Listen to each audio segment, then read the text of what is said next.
Assalamualaikum warahmatullahi wabarakatuh. Berjumpa kembali bersama Evangelis Yonatan Nandar, Brukim Habaim Lekulam, Baruch Hashem, Baruch Ata Adonai Elohenu Melech Haolam, Hi Adonai Elohenu, Hu Elohai Ha Elohim, Shema Yisrael Adonai Elohenu Adonai Ehad. Alhamdulillah hamdan katsiran thayyiban mubarakan fih wassalatu wassalamu ala nabina Muhammadin wa ala alihi wa ashabihi azmain amma ba'd. Fa inna asdaqal hadisi kitabullah wa khairul hadi hadyu Muhammadin sallallahu alaihi wasallam. Evangelis Yonatan Nandar menyapa kiranya sahabat-sahabat semua yang berada dimanapun berada, yang berada di channel Gurunda kita, Gurunda yang sangat luar biasa, Gurunda Juma. Ya, saya menyapa Anda, kiranya Allah Subhanahu wa taala senantiasa memberikan kesehatan, keafiatan kepada saudara-saudari semua, dan begitupun yang berada di channel saya. Mudah-mudahan Allah Subhanahu wa taala senantiasa mengiringi jejak langkah kaki kita semua. Tanpa memperpanjang waktu lagi, ya, pada kesempatan malam hari ini kita akan menyajikan sebuah tema. Kenapa tema ini perlu kita sajikan? Karena sekarang banyak framing dari warga, dari umat di luar sana, seakan-akan umat Islam ini harus mengucapkan sesuatu yang tidak semestinya, yang tidak seharusnya diucapkan. Karena tidak mengucapkan disebut dengan intoleran. Ya, kita akan mengulasnya berdasarkan perspektif. Ini sebuah kajian ilmiah yang bertujuan untuk mengedukasi, bukan untuk memprovokasi. Jadi bagi saudara-saudari sekalian yang tidak sepaham, yang tidak sependapat dengan kami, silahkan di-counter, silahkan ditanggapi. Saya sambut gurunda kita, gurunda yang sangat kita cintai, yang sangat menginspirasi. Assalamualaikum Waalaikumsalam warahmatullahi wabarakatuh. Masya Allah. Ternyata emang ganteng lah adikku ini rupanya ya. Tepatnya manis lah orangnya. Pantas saja kalau banyak wanita Yahudi yang jatuh cinta gitu. Allahu Akbar, Masya Allah. Masya Allah. Luar biasa di Gurunda ya. Insya Allah. Gimana, Adinda? Gurunda? Sehat? Alhamdulillah sehat. Seperti yang tadi kita bahas, kita sehat-sehat semuanya. Insya Allah tetap dalam lindungan Allah Subhanahu Wa Taala.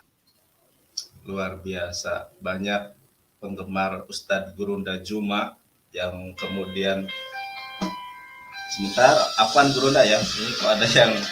Iya, silakan. Apaan teman-teman ya? Jadi banyak ada live chat itu kapan kolaborasi dengan Gurunda Juma. Memang karena kita sudah lama sekali tidak kolaborasi. Dan iya. Alhamdulillah pada kesempatan malam hari yang berbahagia ini saya dan Anda semua kembali dapat mengambil atau menuntut ilmu dari Gurunda yang kita sangat cintai, yang sangat sayangi. Mudah-mudahan Allah Subhanahu wa taala senantiasa menjaga Gurunda kita, ya, memberikan kesehatan, memberikan panjang umur, rezeki yang barokah, rezeki yang halal thayyibah, dan mudah-mudahan keluarga senantiasa diberikan kesehatan oleh Allah Subhanahu wa taala dan istiqomah di dalam menyampaikan warta-warta kebenaran firman Tuhan Allah Subhanahu wa taala, yaitu Al-Qur'an, dan mewartakan kebenaran sunnah Rasulullah sallallahu alaihi wasallam. Karena alhamdulillah dengan kehadiran kita ini Gurunda Juma, terutama Gurunda Juma ini, saya kalau pernah di bus itu ada orang lihat YouTube ya, ternyata Gurunda Juma gitu kan. Wah, ini luar biasa gitu kan. Sudah menjadi public figure sebenarnya Gurunda Juma, luar biasa. Gurunda Juma pada kesempatan malam hari yang berbahagia ini, sebagaimana judul yang sudah tersebar, kita rilis ya tadi sore kalau tidak salah, mengenai ada apa pada tanggal 25 Desember. Saya ingin tahu nih, saya ingin menggali ilmu dari Gurunda Juma terkait hal ini, apa yang dapat kita ambil ibroh atau pelajaran. Dan sekali lagi teman-teman, ini adalah sebuah kajian ilmiah ya, yang bertujuan untuk mengedukasi, memberikan informasi, bukan untuk memprovokasi. Kita ambil baiknya segala sesuatu kebenaran yang kita sampaikan, yang disampaikan oleh Guru dan Jumba adalah karena semata-mata kebenaran Allah Subhanahu wa taala. Adapun ada kesalahan apa yang kami sampaikan, itu murni karena kehilapan kami semua. Langsung saja Guru Nda Juma, abangku, ustadku yang saya sangat sayangi, yang saya sangat cintai, agar tidak memperpanjang waktu lagi, teman-teman sangat rindu dengan pemaparan antum. Saya persilahkan kepada Guru Nda Juma terlebih dahulu. Tafadol, ustadku. Bismillahirrahmanirrahim. Makasih ya Dinda ya. Jadi antum selevel antum manggil saya Gurunda itu membuat tetangga pada murka gitu.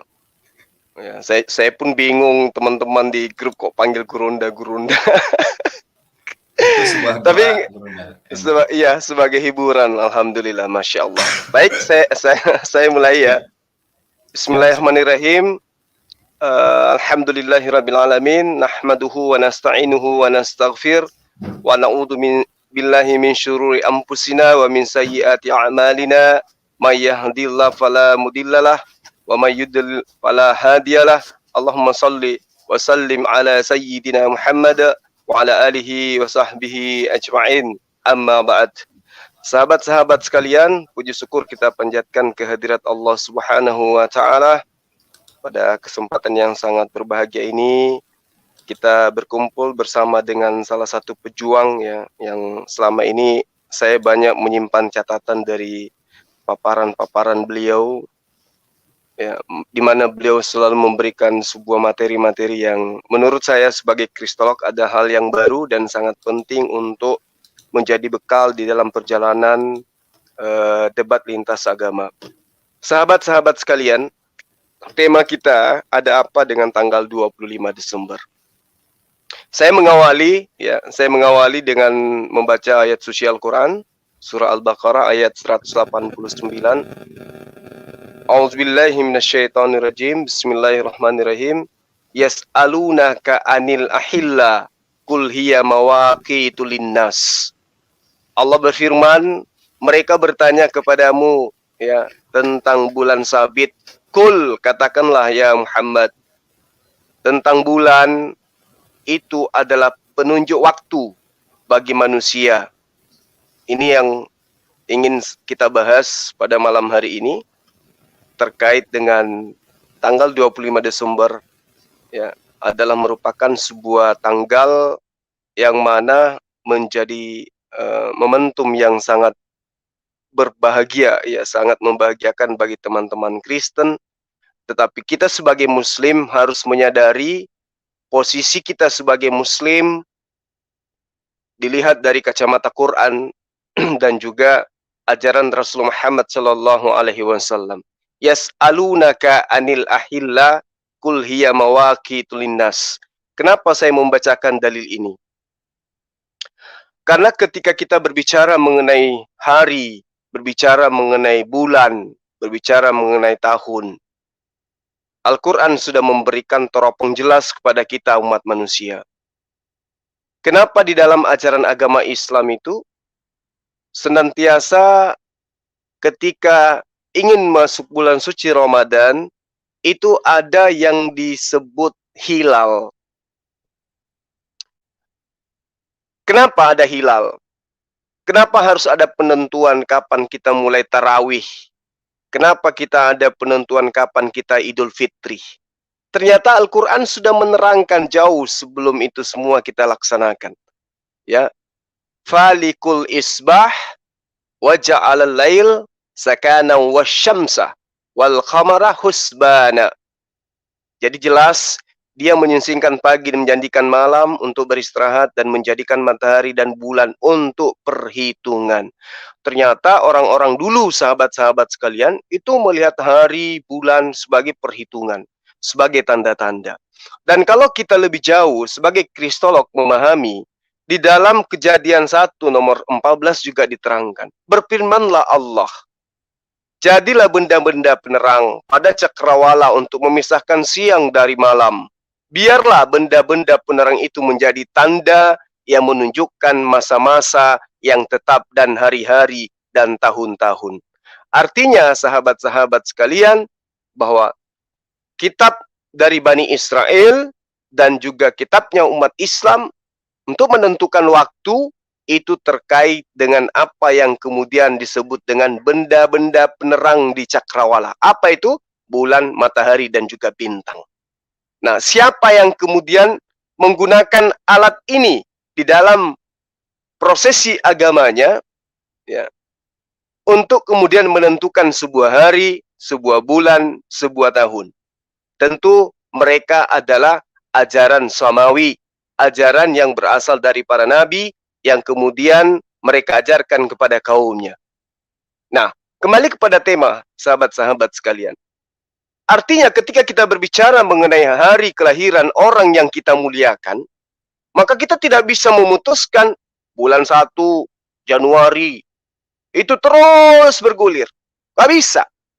Gak bisa. Kenapa? Karena itu tadi yang saya terangkan. Allah memberikan tanda-tanda matahari, pergeseran bulan, pergeseran matahari, dan juga bintang, itu menentukan sebuah ketetapan dalam satu hari, atau dalam satu bulan, atau dalam satu tahun. Maka muncul apa yang kemudian disebut dengan hilal. Nah, jadi kalau ada yang kemudian menjadikan sebuah perayaan, tanggal, ya, dan tidak berubah, artinya dia meninggalkan kaidah-kaidah yang ada di dalam kitab suci. Nah, semoga sahabat-sahabat memahami ini. Lalu kemudian para sahabat-sahabat sekalian, terkait dengan apa yang kita ingin bahas pada malam hari ini. Saya teringat dengan mata pelajaran ya terkait dengan agama-agama kuno di dunia, atau sembahan-sembahan agama kuno di dunia. Kita dengarkan beberapa pemateri biasa menyebut kata dewa Isis, ya, dewa Isis atau Osiris. Ini adalah sembahan dari orang-orang terdahulu, sembahan orang-orang Yunani. Nah, sembahan orang-orang Yunani ini itu adalah mereka sebut dengan sebutan Osiris, Tuhan kematian.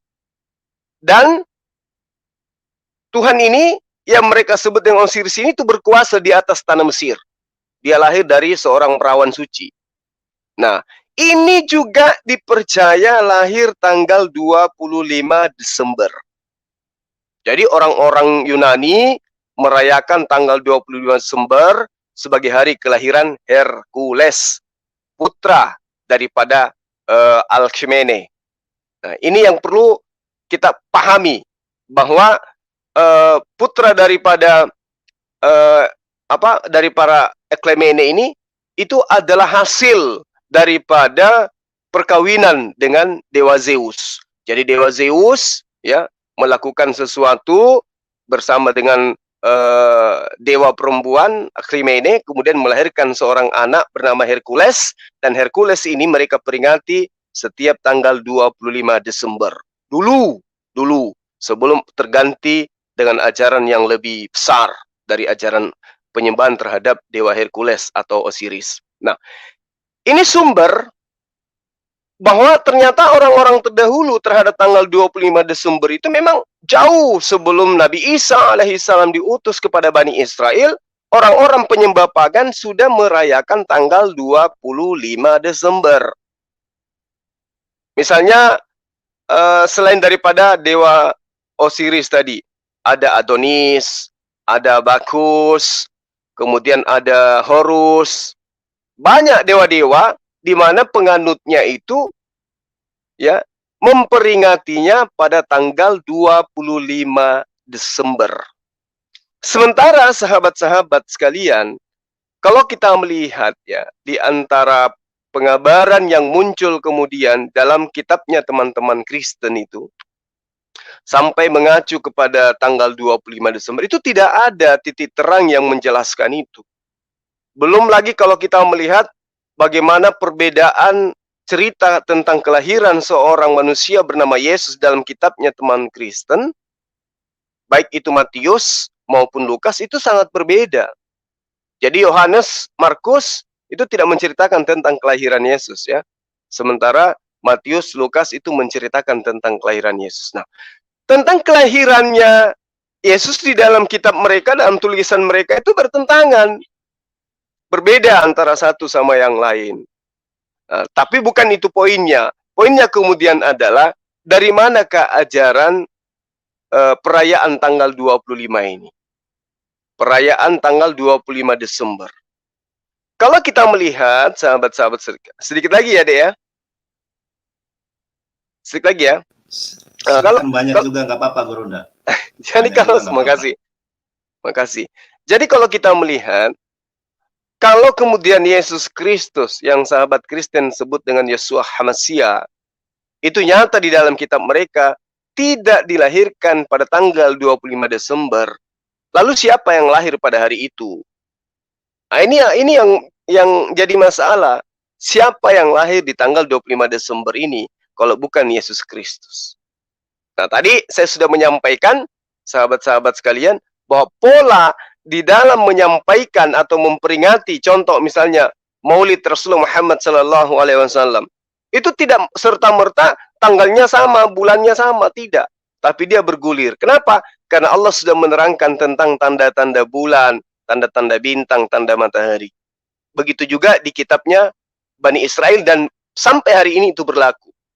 Jadi agama Samawi menggunakan ya penggalan daripada bulan untuk menentukan sebuah hari yang dianggap sebagai hari raya.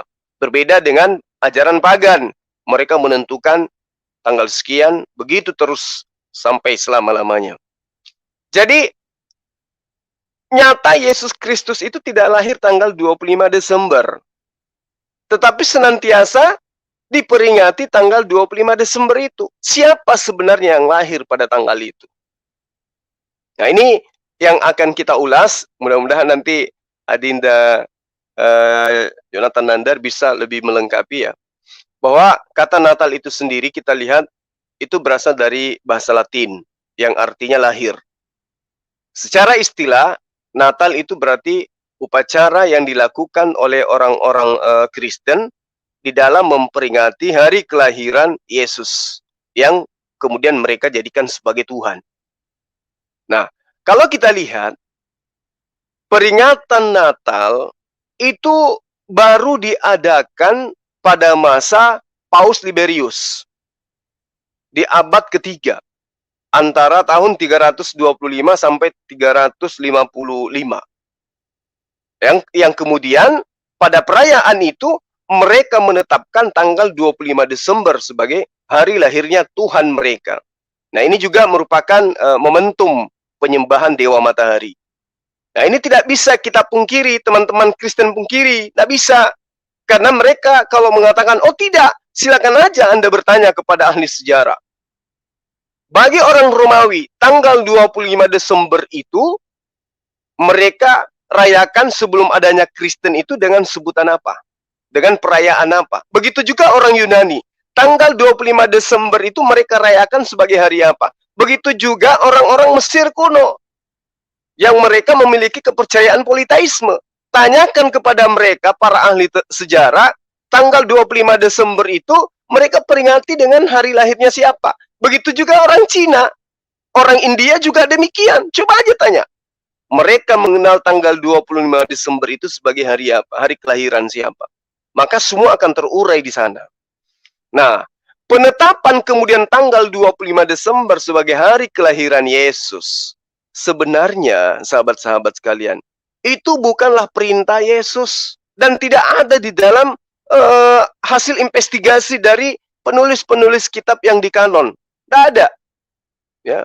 Perayaan yang diselenggarakan oleh orang-orang sebelum Kristen, ya, dan semua orang Kristen kemudian itu berasal dari ajaran gereja Kristen Katolik Roma. Itu awalnya dari sana. Ya, itu salah satu sumber yang jelas mengatakan seperti itu. Artinya bahwa tidak ada perayaan Natal di dalam pengajaran pengikut Yesus di Yerusalem pada awal mula. Nah, ini yang perlu kita berikan edukasi terhadap teman-teman muslim. Ya, sehingga ketika sahabat-sahabat itu ikut kemudian melakukan apa yang dikatakan oleh himbauan oleh ulama-ulama bahwa tidak apa menyampaikan selamat Natal kepada teman Kristen, antum semua harus sadar bahwa itu sebenarnya Anda mendukung pembodohan terhadap teman-teman kita Kristen. Karena sebenarnya tidak ada itu di dalam kitab mereka. Dan Yesus pun tidak mengabarkan itu. Tidak ada murid-murid Yesus yang kemudian mengajarkan layaknya sahabat Rasulullah yang menginformasikan tentang kelahiran Rasulullah Muhammad SAW. Jadi kita masuk di dalam kategori orang yang mengada-adakan sesuatu yang palsu. Maka kita kena terhadap apa yang Allah firmankan di dalam Al-Quran. Walladzina la yashaduna zurah wa idza marru billagwi marru kirama. Nah, dan orang-orang yang tidak memberikan kesaksian palsu, dan apabila mereka bertemu dengan orang-orang yang mengerjakan perbuatan-perbuatan yang tidak berfaedah, artinya perbuatan-perbuatan yang tidak ada kaitannya dengan ajaran para nabi, lalu kemudian mereka jadikan sebagai ritual dalam keagamaan, maka orang-orang yang tidak terlibat di dalamnya, Allah jaga kehormatan orang tersebut. Karena itulah kemudian kita tidak boleh memberikan kesaksian palsu. Selamat merayakan hari kelahiran Tuhan Yesus. Oh, itu berarti kita terlibat di dalamnya. Terlibat di dalam menyampaikan suatu hal yang sifatnya palsu. Kenapa dikatakan palsu? Karena di dalam kitab teman Kristen aja nggak ada. Maka jatuh-jatuhnya kalau kita lebih mewaspadai hal yang lebih jauh dari itu, maka kita akan terhindar dari apa yang kemudian Allah firmankan, laqad kafaral ladzina qalu innallaha huwal masihu ibnu Maryam. Kita terhindar dari situ. Tapi kalau kita dengan bangga, dengan senang hati mengucapkan itu, berarti kita sama halnya mengucapkan selamat lahirnya kepada Tuhannya Kristen di kota Daud. Nah, di mana Tuhan mereka ini ditengarai adalah satu di antara tiga. Berarti sungguh telah kafirlah orang-orang yang berkata. Nah, kenapa tidak dikatakan di situ sungguh kafirlah orang-orang Kristen? Atau sungguh kafirlah orang-orang Majusi, atau orang-orang Romawi, atau orang Yunani? Kenapa hanya dikatakan sungguh telah kafirlah orang-orang yang berkata? Artinya universal, termasuk umat Islam. Yang berkata demikian termasuk di dalamnya kategori itu. Laqad kafaral ladzina qalu. Nah, karena itulah kemudian saya melalui forum ini, melalui konten ini menghimbau kepada sahabat-sahabat sekalian, katakan tidak untuk mengucapkan itu. Karena teman-teman Kristen juga tidak berharap itu. Mereka tidak berharap kita mengucapkan itu. Karena mereka juga tahu bahwa itu akan menyalahi akidah yang kita punya. Nah, mungkin sementara seperti itu. Sebelum kita lanjut, saya serahkan dulu kepada Adinda Yonatan Nandar. Ya, mungkin ada yang ingin ditambahkan, silakan. Masya Allah, luar biasa Gurunda. Barakallahu fikum ya, atas pemaparan yang sungguh sangat luar biasa. Kadang saya bingung ini harus menambahkan apa ya, karena sudah begitu lengkap begitu ya. Cuma sebagai silakan. Sebagai penghormatan kepada Gurunda ya, mari saya hanya menegaskan apa yang sudah tegas sebetulnya ya. Assalamualaikum warahmatullahi wabarakatuh teman-teman semuanya. Saat ini banyak sekali framing yang yang menyebutkan bahwa umat Islam ini umat yang intoleran ya, karena hanya tidak mengucapkan selamat Natal atau selamat hari ibadah agama orang lain, terutama dalam hal ini Natal ya. Seakan-akan karena sepatah kata ini saja, wah langsung intoleran.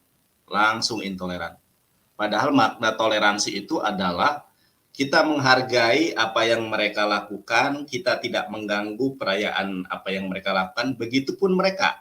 Tidak kemudian memaksakan keyakinan kita, di mana keyakinan kita ini sudah qot'i sebenarnya. Ulama-ulama salaf, ulama-ulama terdahulu sudah sudah ada kesepakatan, ijma ya, jumhur ulama itu sudah menegaskan bahwa hal ini dalam ranah atau di dalam konteks akidah.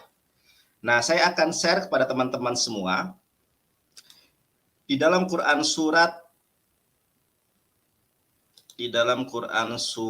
coba di sini sebentar ya. Saya agak kagok juga ini ya. Nervous saya kalau dengan Gurunda Juma ini, Masya Allah. Bisa teman-teman lihat di sini ya. Ini Quran surat Maryam ayat ke-88 sampai dengan 89. A'udzubillahi minasyaitonirrajim wa qalu takhadar rahmanu walada. Dan mereka berkata, Allah yang Maha Pengasih mempunyai anak. Apa keterusannya firman Tuhan? Laqad ji'tum sayyi'a idda.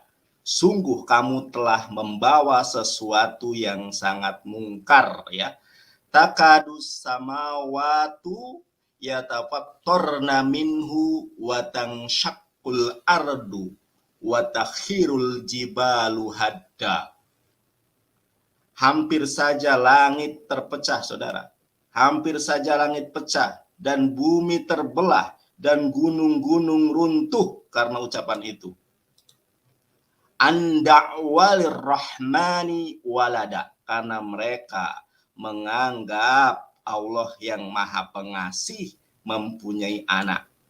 Nah, kemudian firman Tuhan lanjutkan, wa ma yabghilir rahmani ayat tahida walada, dan tidak mungkin bagi Allah yang Maha Pengasih, Maha Penyayang itu mempunyai anak. In kulu man fis samawati wal ardi illa atir rahmani abda. Tidak ada seorang pun di langit maupun di bumi melainkan akan datang kepada Allah yang Maha Pengasih, ya, melainkan dia sebagai seorang Abdullah, sebagai seorang hamba Allah. Ya, sangat jelas di sini. Datang sebagai seorang hamba. Laqad ahsahum wa addahum adda. Ya. Dialah Allah yang benar-benar telah menentukan jumlah mereka dan menghitung mereka, dan hitungan yang sangat teliti. Itu poin yang harus kita sadari bersama, saudara, bahwa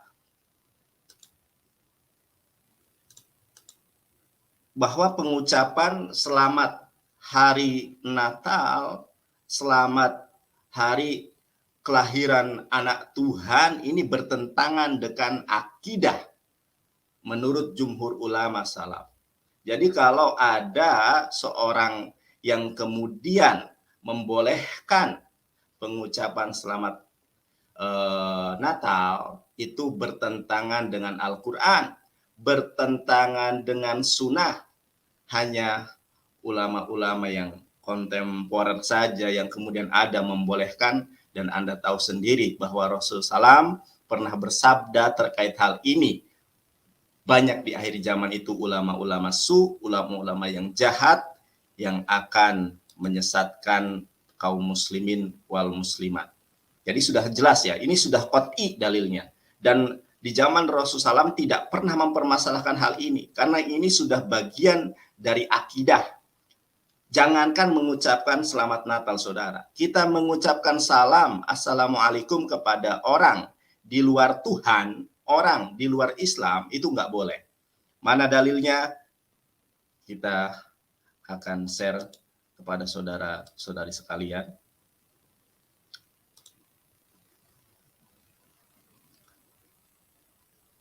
Sebentar ya. Mudah-mudahan terlihat di layar saudara. Kurang besar, kalau kurang besar saya perbesar. Ya.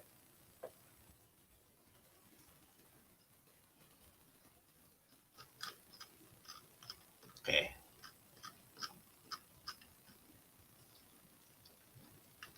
Dari tentang mengucapkan salam ya saudara. La tabda'ul yahuda walan nasara bisalam, ya. janganlah kalian mendahului Yahudi dan Nasrani dalam ucapan selamat atau salam. Itu nggak boleh. Bahkan ketika mereka mengucapkan salam kepada kita, kita jawabnya tidak waalaikumsalam, tetapi cukup dengan waalaikum. Nah, kemudian ini jauhilah musuh Allah di dalam perayaan mereka. Janganlah kalian masuk pada non-muslim di gereja-gereja mereka saat perayaan mereka, karena saat itu sedang turun murka Allah, ya. Alaihim, anzala alaihim, nih tangzal alaihim, sedang turun murka Allah kepada mereka. Jadi dalil-dalil tentang pengucapan larangan pengucapan selamat Natal itu sudah ada ketentuan berdasarkan ijma dan kata sepakat dari ulama bahwa itu adalah haram, ya, karena itu adalah siar-siar kekufuran. Jadi sudah tidak ada lagi sebuah rukhsah atau sebuah keringanan bagi kita untuk mengucapkan selamat hari Natal kepada orang-orang yang merayakan Natal. Orang-orang Yahiliyah dahulu memiliki 2 hari raya, Nairus dan Mikhrojan, dan setiap tahun mereka senang ketika itu. Ketika Nabi Muhammad SAW di Madinah, beliau mengatakan, dulu kalian memiliki 2 hari untuk senang-senang di dalamnya. Sekarang Allah menggantikan bagi kalian 2 hari yang lebih baik, yaitu hari Idul Fitri dan Adha. Itu saja, ya, hari raya yang kemudian boleh kita rayakan. Tidak diperkenankan kita untuk mengucapkan. Dan ini bukan bentuk intoleransi. Justru ini adalah bentuk toleransi yang sungguh sangat nyata. Mengenai atau berkenaan dengan ucapan selamat, ya saudara, kita juga bisa melihat di dalam Alkitab 2 Yohanes 1, bagaimana yang tertera di layar. Coba saudara buka mata, hati, dan pikiran saudara. Bahwa mengucapkan selamat kepada orang di luar ajaran kita itu tidak boleh. Bahkan secara tersirat dan tersurat di dalam kitab mereka pun tertulis, ya. Jika seorang datang kepadamu dan ia tidak membawa ajaran ini, janganlah kamu menerima dia di dalam rumahmu. Dan jangan memberi salam kepadanya. Sebab barang siapa, sebuah konsekuensi, sebuah implikasi. Apabila mereka mengucapkan salam, sebab barang siapa memberi salam kepadanya, ia mendapat bagian dalam perbuatan jahat. Baik dalam perspektif Islam, baik di dalam perspektif Al-Quran, baik di dalam perspektif As-Sunnah, memang tidak boleh diperbolehkan untuk mengucapkan selamat kepada orang-orang di luar ajaran ini. Begitupun di dalam Alkitab, saudara bisa buka 2 Yohanes 1, ayat 11, ayat ke-10 sampai dengan ke-11, begitu. Sangat jelas. Tetapi kenapa kok ini dipermasalahkan? Kenapa ada sebuah framing bahwa umat Islam sebuah keniscayaan untuk mengucapkan Natal? Tentu ini menyalahi Alkitab, menyalahi Al-Quran, menyalahi As-Sunnah, saudara. Dan lagi pula tadi disampaikan oleh gurunda kita bahwa tanggal 25 Desember itu bukan merupakan kelahiran Nabi Isa alaihissalam. Ini sering, bahkan mungkin sudah dihafal oleh teman-teman semua, ya. Banyak kajian yang membahas tentang ini. Nah, mari kita lihat apa yang difirmankan oleh Allah di dalam Al-Quran. Al-Quran surat Maryam ayat ke-25, ya teman-teman.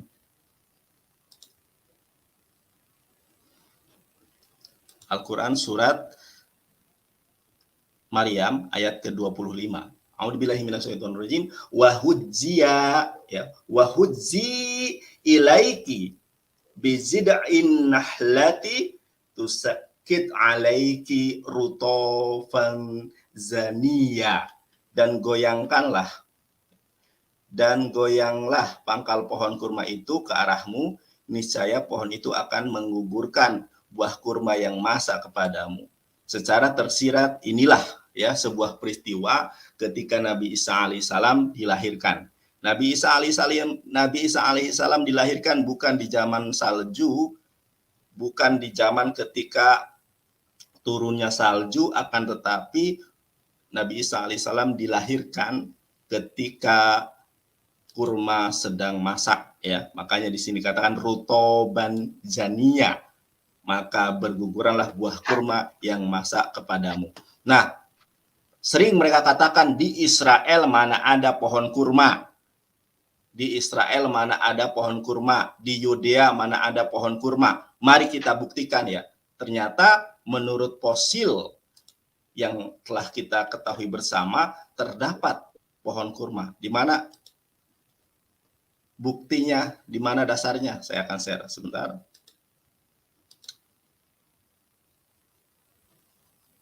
Biar kita melihat ya, saudara. Nah, sebentar ya Gurunda, sebentar lagi ya. Silakan deh, silakan. Ya, nah ini ya. Ini menurut ilmuwan ya. Ilmuwan Israel, bahkan ilmuwan ini bukan ilmuwan Islam, bukan ilmuwan Muslim ya. Ilmuwan Israel berhasil tumbuhkan pohon kurma dari biji yang berasal dari zaman Nabi Isa alaihi salam. Nah ini tim ilmuwan Israel berhasil menemukan 7 pohon kurma yang berasal dari biji yang berusia 2000 tahun yang lalu. Ini artinya apa saudara? Apa yang dikatakan Al-Quran, baik tentang masa yang akan datang maupun masa yang sudah berlalu pasti benar. Ketika Al-Quran berbicara tentang neraka, ketika Al-Quran berbicara tentang diselamatkannya badan Firaun, ketika Al-Quran berbicara tentang 2 laut yang bertemu, tetapi mereka tidak ada celah, ada sesuatu yang memisahkan antara satu laut dengan laut yang lain, tidak bercampur kadar airnya, tidak bercampur kadar garamnya, itu tertulis di dalam Al-Quran. Dan pada saat itu Nabi Muhammad tidak pernah pergi ke laut dan tidak mengerti ya tentang ilmu kelautan, dan tidak pernah sesuatu pun terungkap pada saat itu kecuali masa yang sekarang ini. Artinya apa? Apa yang disampaikan oleh Al-Quran pasti 100% kebenarannya. Begitupun ketika Al-Quran di dalam Quran surat Maryam ayat ke-25 bahwa Nabi Isa alaihissalam dilahirkan di bawah pohon kurma, dan orang-orang bodoh di antara mereka mengatakan tidak ada kurma di Yudea Bethlehem. Mari kita buktikan ini, dan telah terbukti menurut para ilmuwan dan sungguh sangat nyata ya. Kemudian kita lihat di sini. Nah ini ya. Menurut salon cuaca gurun Yudea panas mungkin mendukung awetnya biji kurma itu dalam rentang waktu ribuan tahun. Jadi benar pada saat itu di Yudea terdapat banyak pohon korma, dan ini telah dibuktikan oleh para ilmuwan mengenai hal ini, dan Anda bisa melihatnya di sini ya. Ini di BBC News Indonesia.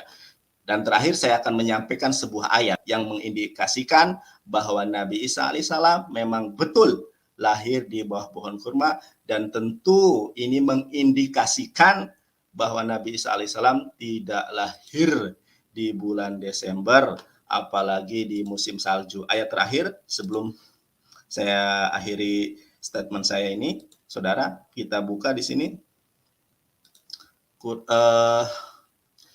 Matius ya saudara. 2 Matius 2, mohon maaf, ayat ke-1. Nah ini, sesudah itu Yesus dilahirkan di Bethlehem di tanah Yudea. Ini sesuai dengan Al-Quran ya. Dan sesuai dengan penemuan fosil purba bahwa di Bethlehem di Yudea pada saat itu banyak terdapat pohon kurma. Jadi menurut Alkitab sendiri Yesus itu dilahirkan di Bethlehem, dan tidak ada tertulis Nabi Isa alaihissalam dilahirkan di kandang domba. Tidak ada saudara. Demikian mungkin itu sementara yang dapat dan mampu saya sampaikan. Mohon maaf Gurunda apabila kata-kata saya terdapat sebuah kesalahan. Kalau memang ada yang salah mohon dikoreksi kesalahan tersebut, dan mudah-mudahan ini bermanfaat bagi teman-teman semua. Perihal hal ini saya hanya menekankan bahwa umat Islam jangan ikut-ikutan ya. Mantasabaha biqaumin fahuwa minhum. Barang siapa yang menyerupai suatu kaum, maka dia termasuk golongannya. Enggak boleh ikut-ikutan. Kenapa? kita itu negara hukum, negara konstitusi yang telah menjamin kebebasan beragama, kebebasan di dalam hal berkeyakinan. Keyakinan kita memang tidak boleh mengucapkan itu, bahkan menurut Alkitab 2 Yohanes 1 ayat 10 dan 11 pun mengisyaratkan demikian. Terima kasih Gurunda atas waktu yang telah diberikan. Itu sambutan atau opening statement dari saya. Mudah-mudahan dapat dipahami oleh teman-teman semua, dan kebenaran itu hanya milik Allah Subhanahu wa taala, dan sungguh sangat jelas kebenaran Al-Qur'an yang telah disampaikan oleh Gurunda kita dan apa yang telah disampaikan barusan mengenai bukti-bukti nyata tentang apa yang disampaikan Al-Qur'an maupun di dalam Bible bahwa Nabi Isa alaihissalam dilahirkan di bawah pohon kurma. Terima kasih. Wallahu a'lam bishawab. Oke, Adinda. Ya. Saya tambahkan sedikit boleh ya? Boleh sekali Gurunda, banyak juga tidak masalah. Oke, terkait apa yang antum sampaikan bahwa Yesus itu lahir di Bethlehem. Betul, itu tertuang di dalam Matius 2. Hanya saja yang jadi masalah, di dalam Lukas 2 justru diterangkan Yesus lahir di Nazaret. Sementara Nazaret dan Bethlehem itu kan jauh. Ini permasalahan yang harus dipecahkan oleh teman-teman Kristen. Lalu kemudian di dalam Lukas itu diceritakan Yesus itu lahir pada masa Kaisar Agustus. Sedangkan di Matius Yesus itu lahir pada masa Kaisar Herodes. Sementara selisih mereka ini jauh. Yang satu 6 Masehi, yang satunya 37 Masehi. Nah, ini adalah satu kesalahan fatal yang kemudian harus disikapi. Nah, ini terkhusus kepada teman-teman Muslim. Sekali lagi saya sampaikan, di dalam kitabnya teman Kristen tentang kelahiran Yesus itu bertentangan. Satu menerangkan lahir di Nazaret, satunya menuliskan lahir di Bethlehem. Satu menerangkan lahir pada masa Kaisar Agustus, satu menerangkan lahir pada masa Kaisar Herodes. Ada yang mengatakan lahir pada masa Soeharto, ada yang mengatakan lahir pada masa Jokowi. Nah, apakah sumber yang mengatakan seperti itu bisa dipercaya? Tentu tidak. Karena itulah kemudian Al-Quran sekali lagi, seperti apa yang diterangkan oleh guru kita tadi, ya, Dinda Yonatan Nandar, bahwa itu tidak boleh kita menyerupai mereka. Dan kita tidak boleh melakukan hal-hal yang sifatnya menyampaikan sesuatu yang palsu. Walladzina la yashhaduna zurah wa idza marru billagwi marru kirama. Jadi kita jangan melakukan kesaksian palsu. Kenapa dikatakan kesaksian palsu? Ya, satu mengatakan lahir pada Kaisar Agustus, satu mengatakan lahir pada Kekaisaran Herodes. Itu yang perlu sahabat pahami. Dan intinya kemudian adalah laqad kafaral ladina qalu. Nah, itu. Kita dicap kafir ketika kita melakukan penistaan. Itu saya katakan penistaan karena kita sudah tahu bahwa Yesus tidak lahir tahun segitu, tanggal segitu, kita masih mengucapkan. Itu sama halnya Anda menghina teman-teman Kristen kalau mengucapkan itu. Kenapa saya mengatakan menghina? Karena internal mereka saja itu ribut, ada konflik besar, ya, ada konflik yang begitu sangat luar biasa yang pernah terjadi hanya karena perayaan Natal. Jadi kita kudu harus tahu itu, sahabat-sahabat Muslim, adalah merupakan penghinaan terhadap sahabat Kristen kalau Anda mengucapkan selamat Natal. Karena Tuhan mereka tidak lahir pada tanggal itu. Jadi berhentilah menghujat sahabat kita, biarkanlah mereka merayakan hari raya mereka tanpa kita menista. Nah, kita menista kalau kita mengucapkan Natal. Kenapa saya katakan menista? Karena tanggal 25 Desember itu bukan kelahiran Tuhannya mereka, Yesus. Hanya mereka imani saja. Dan internal mereka itu ribut juga masalah itu. Ya, mula-mula Natal itu dipersoalkan pertama kali bukan oleh kita atau orang-orang di luar Kristen, bukan. Mereka sendiri saling mengkafir-kafirkan. mereka sendiri saling memurtad-murtadkan. Kenapanya kita sibuk-sibuk mau ikut dalam menista teman-teman sendiri? Saudara sendiri jangan. Jadi pertama kali konflik yang terjadi di antara mereka tentang Natal itu di kalangan Kristen itu sendiri. Seorang teolog ya, Protestan dari Jerman kalau tidak salah, ya itu saya lupa namanya. Itu berkisar di tahun 1700-an ya. Itu menunjukkan bahwa perayaan Natal 25 Desember adalah salah satu dari perayaan orang-orang yang mereka sebut kafir, karena perayaan itu berasal dari di luar Kristen. Nah, di pihak lain menuduh bahwa konsep ini, teori ini adalah bersifat spekulatif karena tidak didasarkan atas sumber sejarah yang akurat. Tapi sama aja, tidak ada juga akurat sejarah yang teman-teman Kristen yang mereka miliki yang merayakan tanggal 25 Desember itu. Jadi tradisi dari gereja Roma Katolik merayakan 25 Desember karena memang sebelum ada Kristen mereka sudah rayakan itu. Nah, ini yang perlu dipahami sahabat-sahabat sekalian, bahwa terjadi perang sengit antara Katolik Roma dengan Protestan terkait dengan tanggal 25 Desember itu. Dulu. Tapi kita nggak tahu. Nah, tuduhan dari pihak lain terhadap Kristen ini itu kemudian dipublikasikan, dipopulerkan pada abad ke-18 Masehi, bahwa gereja telah mengambil alih perayaan Kapir Saturnalia, yaitu apa istilahnya ya? Mereka mengambil perayaan Saturnalia, artinya dewa penyembahan terhadap dewa Saturnus, yang mana mereka juga mengimani bahwa dewa Saturnus itu lahir tanggal 25 Desember. Nah, hari penyembahan terhadap kelahiran dewa Saturnus, maksud saya hari peringatan terhadap penyembahan terhadap dewa Saturnus itu dimasukkan ke dalam hari kelahiran Yesus Kristus. Padahal kenyataannya Saturnalia atau dewa Saturnus itu dirayakan pada musim dingin, ya, musim dingin, bukan pada masa seperti apa yang kemudian teman-teman Kristen dari pihak Katolik rayakan itu. Nah, artinya bahwa kalau di antara mereka saja ada kisru antara Roma dengan Protestan, ya Kristen Katolik Roma maksud saya. Nah, kenapalah kita mau ikut-ikutan di dalam hal yang tidak jelas seperti itu?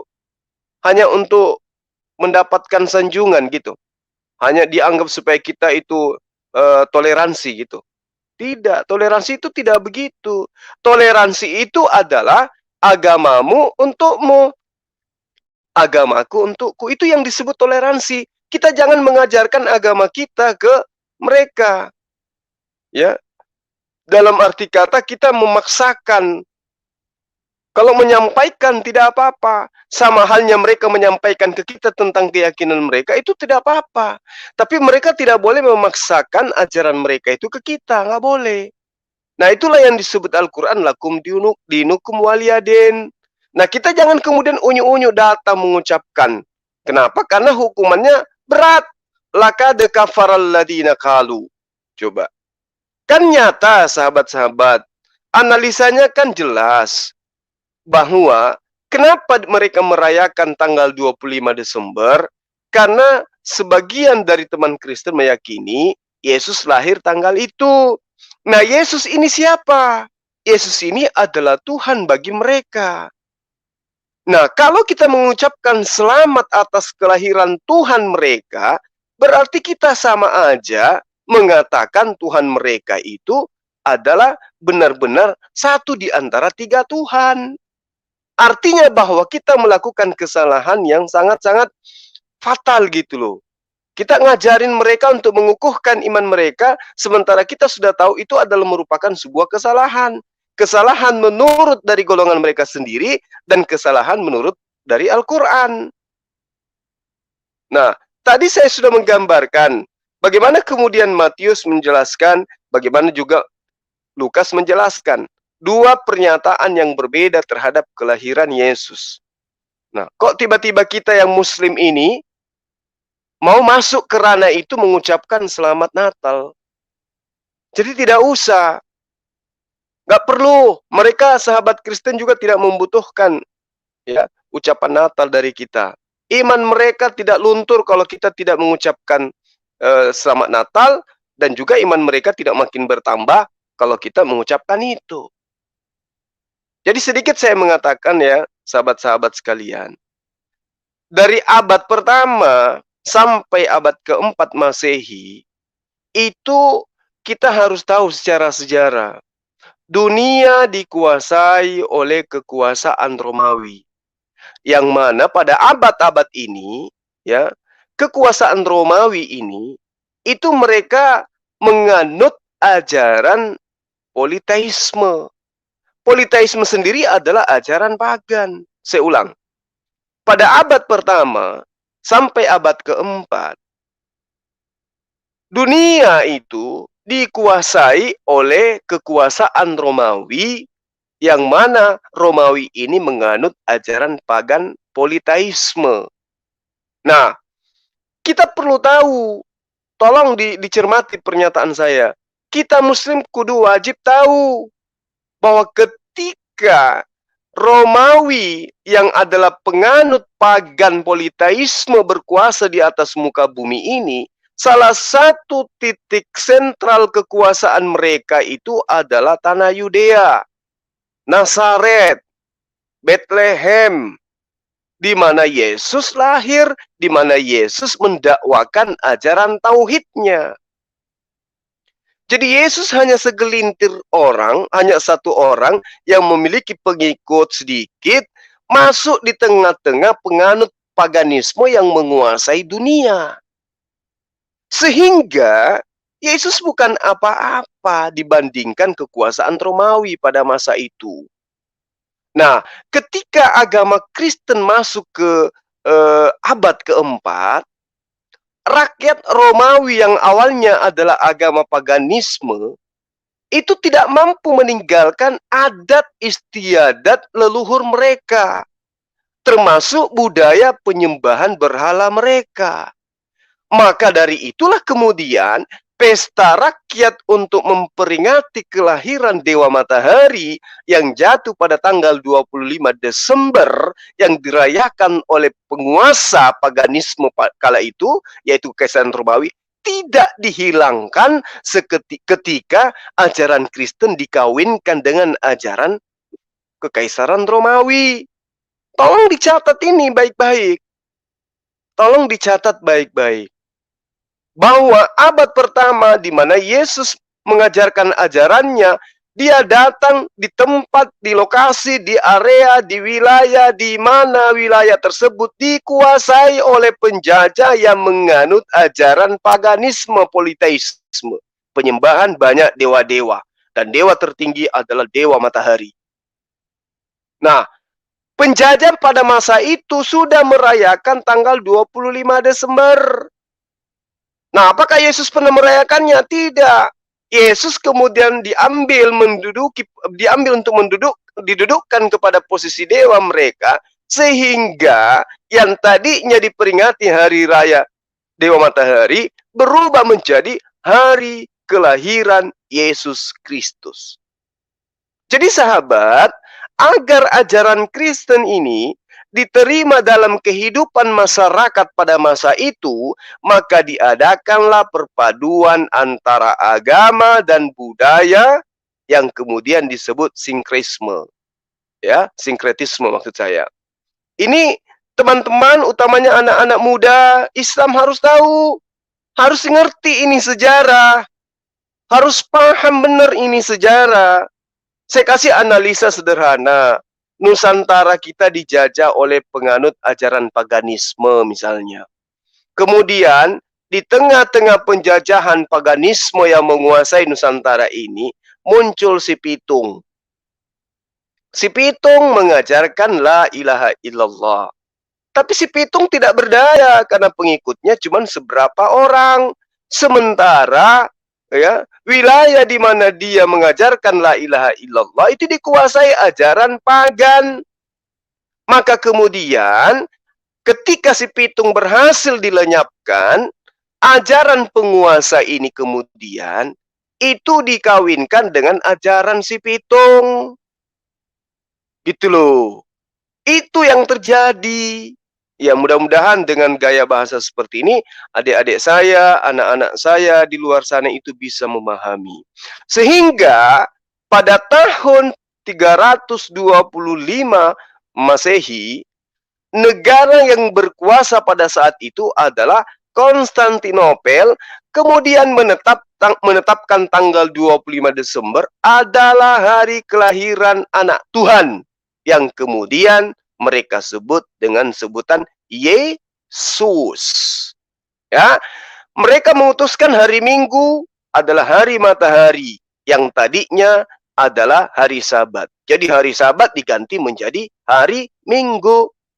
Lambang dewa matahari, yaitu sinar yang bersilang, dijadikan sebagai lambang Kristen. Lalu kemudian mereka menjadikan patung Yesus sebagai pengganti patung dewa matahari. Nah, setelah Kekaisaran Konstantinopel memeluk agama Kristen, adik-adik anak-anakku sekalian, maka rakyat pun pada masa itu berbondong-bondonglah mereka memeluk agama Kristen. Dan ini merupakan prestasi terbaik Kaisar Konstantinopel dengan proses sinkretisme tadi, tanpa menghilangkan agama nenek moyang mereka. Jadi itu perlu dipahami. Kenapa kemudian Kristen itu gelombangnya berasal dari sono, bukan berasal dari Yudaism, bukan berasal dari Palestina, bukan berasal dari Yerusalem. Itu sebabnya. Nah, kalau kita mau menganalisa lebih jauh, kalau Natal ini benar, kalau acara ibadah hari Minggu ini benar, maka yang memproklamirkan itu adalah keturunan para murid-muridnya Yesus. Tapi faktanya tidak. Kemana keluarga Nikodemus? Kemana keturunan Andreas? Kemana keturunan Thomas? Kemana keturunan daripada Maria? Kemana keturunan Yusuf Arimatea? Kemana keturunan mereka, anak cucu mereka? Kemana?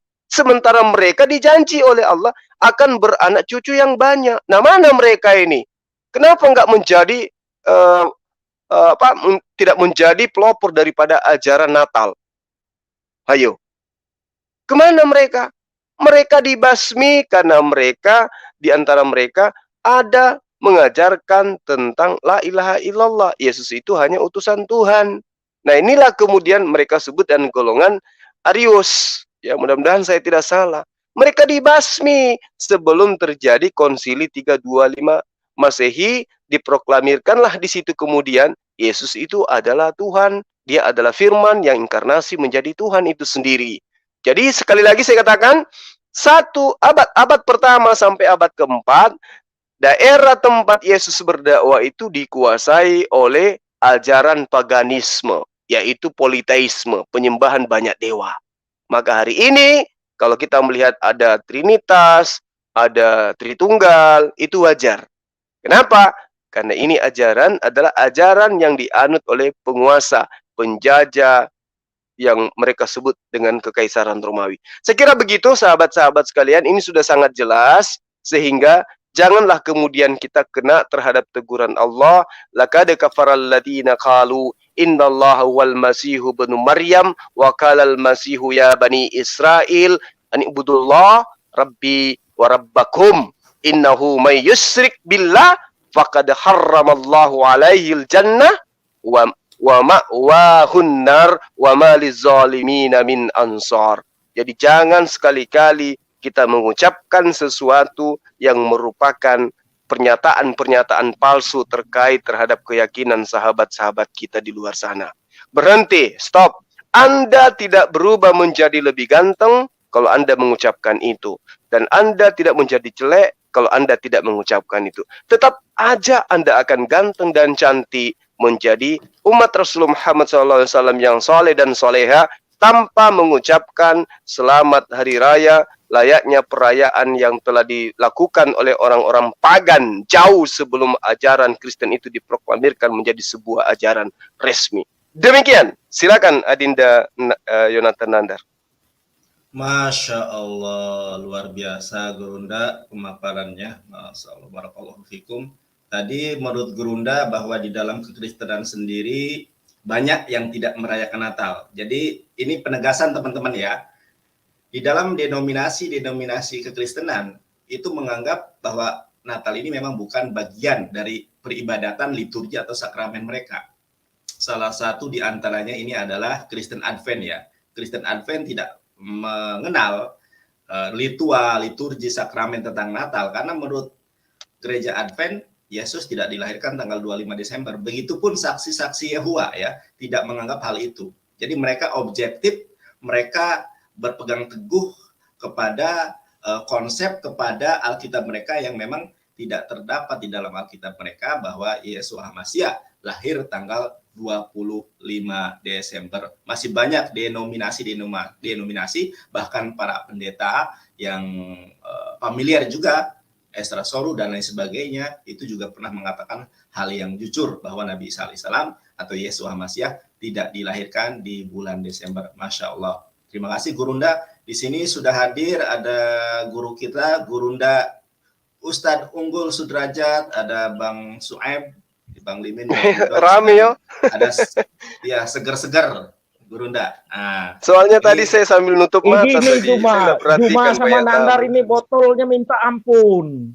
Gini sebentar dulu. Kalian dua itu bodohnya minta ampun. Kita dimaki-maki lagi nih. Dijelasin kemarin itu Juma. Iya. Di rumah bom itu asal muasalnya. Itu kan jelas.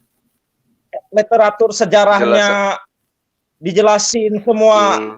Ini aku gak habis pikir sama kalian dua, Nandar sama kamu ini, Bang Juma, Gurunda ini.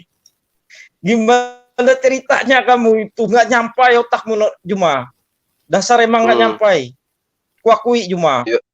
Oke, sekarang begini, segar-segar. Sekarang begini, coba kamu kan bilang di chat, Juma. Kamu kan bilang, ntar dulu aku ngomong. Kamu kan bilang di chat, kamu ada beri nomor WA-mu. Baik, Pak Guru. Sekarang coba aja kamu masuk, kamu bertanya sama dia. Masalah 25, masalah tanggal 25 itu kan udah dijelasin kemarin, orang pakai dalil. Selama kamu debat, Juma, kamu nggak pernah buka dalil. Modalmu cuma ngerocos toh. Benaran itu. Serius. Terus? Hanya orang tolol yang asumsi apa-apa. Aduh, sang debater. Tahu-taunya dibukanya kitab Yudas Iskariot. Kitab bidat itu. Aduh, kok tololnya menjadi-jadi itu Juma. Kalau aku jadi orang Juma malu harga diri mana ditonton banyak orang. Tahu-taunya dibentangkan kitab Yudas. Emangnya orang Kristen mengimani kitab Yudas, kitab bidat itu. Kok konyol kali. Jadi Juma, saranku kau sadar-sadar dikit lah Juma. Coba kau debatkan, udah aku saranin. Terus kenapa si Bom sudah saya kasih nomor HP saya, kenapa sampai sekarang nggak kontak-kontak saya? Kenapa rupanya si Bom? Saya minta nomornya nggak dikasih. Saya kasih nomorku itu sampai bertaburan ke chatnya dia, kok nggak dijawab-jawab? Takut kumisnya rontok ya?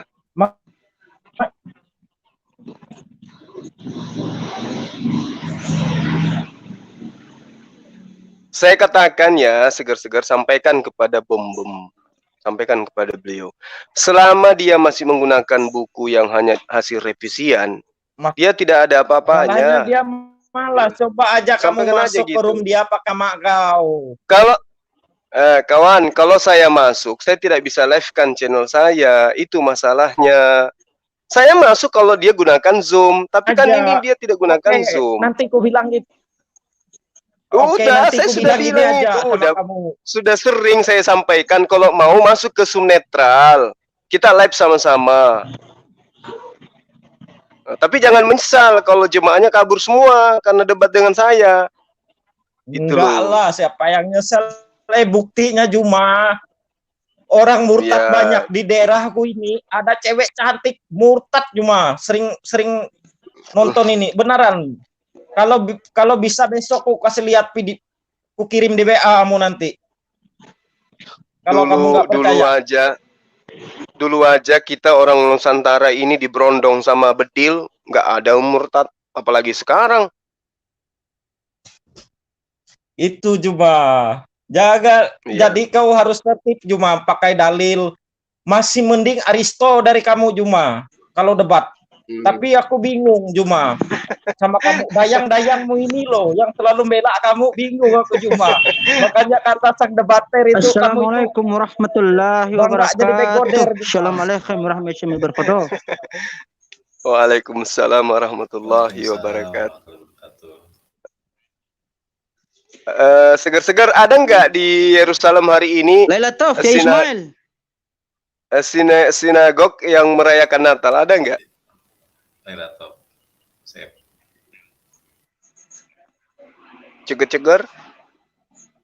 Oh, ceger-ceger. Ada nggak sinagoge yang coba kau buka WA, ada barusan ku kirim itu cuma di WA. Itu nomor WA aku. Wah, buka aku butuh WA-nya Bom-Bom, bukan WA kau. Bom-Bom lah. Tolong kali kau ini cuma nggak nyambung lagi. Kau kan tanya. Saya minta nomornya Bom-Bom, bisa nggak? Kau bilang tadi orang di sinagog merayakan Natal. Kan ada apa? Ngomong apa tadi? Ini kau ngelantur terus. Ya enggak, udahlah. Coba cerita samamu itu percuma. Saya minta nomornya si Bom-Bom, bisa nggak? Ada nggak nomornya Bom-Bom samamu? Ada. Nomor stadio. Ada. Tenang kau, jangan kesedih. Chat saya nanti sekarang. Saya butuh nomor beliau. Oke, sip. Kalau ku chat keluar aku, nggak bisa masuk lagi. Ngelawak habis ini. Kamu chat aku di mana? Kamu ya tenanglah kau. Jadi debat. Ini aku periksa. Jadi saranku debat tertib lah kau. Itu Yonatan Nandar 2 kali di kicknya si itu debater. Malu-maluin juga Yonatan Nandar ini. Nggak bisa jawab di kicknya orang 2 kali. Kalau aku gitu. Siapa? Kalau aku live gitu malu aku Nandar. Dia yang kabur. Woi, 2 kali aku nonton lo itu. Jangan munafik kau di sini. Malu-maluin kau. Aku nonton bro, nggak usah berapi-api, santai aja bro. Kan kita cuma diskusi, bukan bertarung gitu kan. Iya, aku kan nggak berapi-api. Aku sengaja memanas-manaskan, ngelawak dikit lah. Oke? Oke. Cuma memanas-manaskan. Kan kita bukan sate dipanasin. Aku nggak memanaskan. Santai. Kan kita bukan nasi bro. Buat dipanaskan. Iya, kan saya bilang nggak usah terlalu kepanasan gitu lah. Nggak perlu berapi-api. Kan yang kepanasan. Iya, kan kita juga bukan sate gitu kan. Mau diapi-apikan. Yang kepanasan dayang-dayang. Kau ini jadi dayang-dayang kok panas kau. Mau apa kau? Oh, dayang-dayang. Seger-seger. Jadi seger-seger nanti ku kirim cuma. Iya. Seger-seger lain kali kalau masuk ke lain kali kalau masuk ke channel kita, ya masuk berdebat lah. Jangan kamu cuma menggurui, cuma menasehati. Kita debat bahas apa gitu. Otak kalian itu nggak nyampai, makanya aku gurui. Ya sudah gitu, ya sudah kalau gitu ajarin. Coba ajarin. Literatur. Nah, ya sudah ajarin jelas. Kita. Yang tanggal 2 yang lahir tanggal 25 Desember siapa? Yang lahir tanggal 25 Desember siapa? Yesus lah itu kan. Coba kau. Di mana tertulis itu? Di mana? Di mana tertulis itu? Di Lukas atau Matius atau di Markus? Di mana? Ayo kita uji ya, Oke. Di mana tertulis kan tanggal 25 Desember? Tapi sejarahnya kan nggak ada. Beda di kau, di Quran kau. Kenapa ada Maulid Nabi Muhammad? Di Al-Quran kau juga nggak ada itu. Nah. Iya. Minta ampunnya. Cuma. Sekolah dulu lah kau. Kalau kau nggak sekolah, nanti ku biayain sekolah kau. Serius nih. Jadi tidak ada dalam Al-Quran. Dari dalam Al-Quran kelahiran Rasulullah Muhammad SAW. Oke. Nah, kemudian Yesus juga tidak ada. Terus apa yang kau jadikan sumber? Kenapa yang banyak hanya Nabi Isa? Nah, yang diceritakan di kitabmu itu. Aku bingung gini Juma. Aku bingung. Udah nyontek tapi tetap aja salah, itu yang bingungnya Juma. Oh, Al-Quran nyontek. Nanti ku kirim ini, nanti ku keluar dulu, ku kirim nomor WA. Aku kirim. Iya, oke. Bum ya. Torah yang dari Yahudi langsung. Enggak, saya butuh nomornya bom. Saya butuh nomornya bom. Bentar, aku keluar dulu, nanti aku masuk lagi. Iya. Iya, santai kau. Ya. Saya ada nomor Pak Bom, nanti saya kasih ke Gurunda Juma ya. Udah, kalau kamu lari kau. Ada beneran? Ada, saya punya Gurunda. Dia mau komunikasi. Dulu sering banget WhatsApp saya suruh masuk ke roomnya dia. Cuma gara-gara ya gitu. Main kalau masuk roomnya Oten ini kan kita jadi bahan ini ya, bahan hujatan, digoblok-goblokin. Kalau udah terdesak kita di-kick, itulah karakteristik. Iya, saya juga rasakan mereka itu seperti itu. Iya, kalau udah terdesak di-kick gitu kan. Kita digoblok-goblokin dan sebagainya. Itu Gurunda yang saya sesalkan, kenapa mereka semacam itu ya kalau berdebat. Itulah mereka. Nanti saya kasih Guru. Baik. Nanti. Saya semalam saya ini di Bang Nanda bisa dengar suara saya? Ya. Kira-kira siapa tadi? Seger ya? Iya. Itu dia udah diterangkan belum kalender menurut perhitungan kalender Yahudi itu? Dia tidak tahu. Dia itu suruh baca aja nggak bisa. Saya kali pertama berdebat dengan si Seger ini di TikTok, baca aja nggak bisa dia. Dia nggak bisa membaca ya. yang hybrid. Jangankan mau menyekolahkan, dia aja nggak sekolah.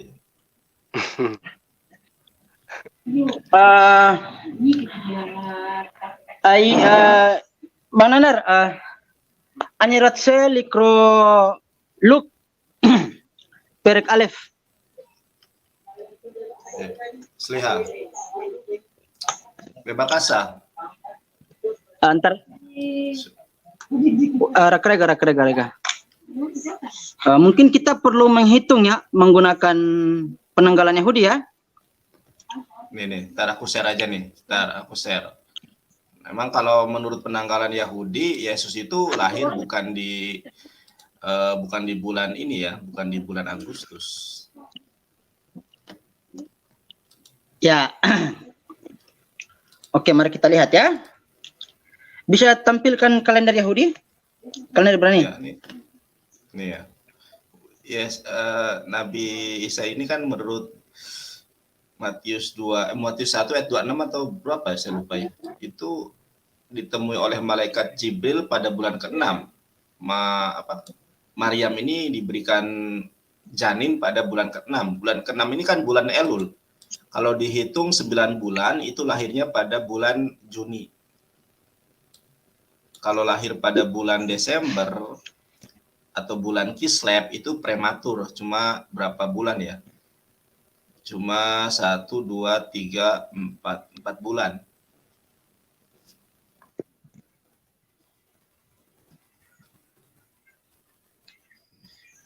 Oke. Bang Nanar bisa bukakan Lukas pasal 1 semuanya? Bisa? Gimana? Sebentar. Bentar ya. Lukas pasal 1 semuanya dah, nggak apa-apa.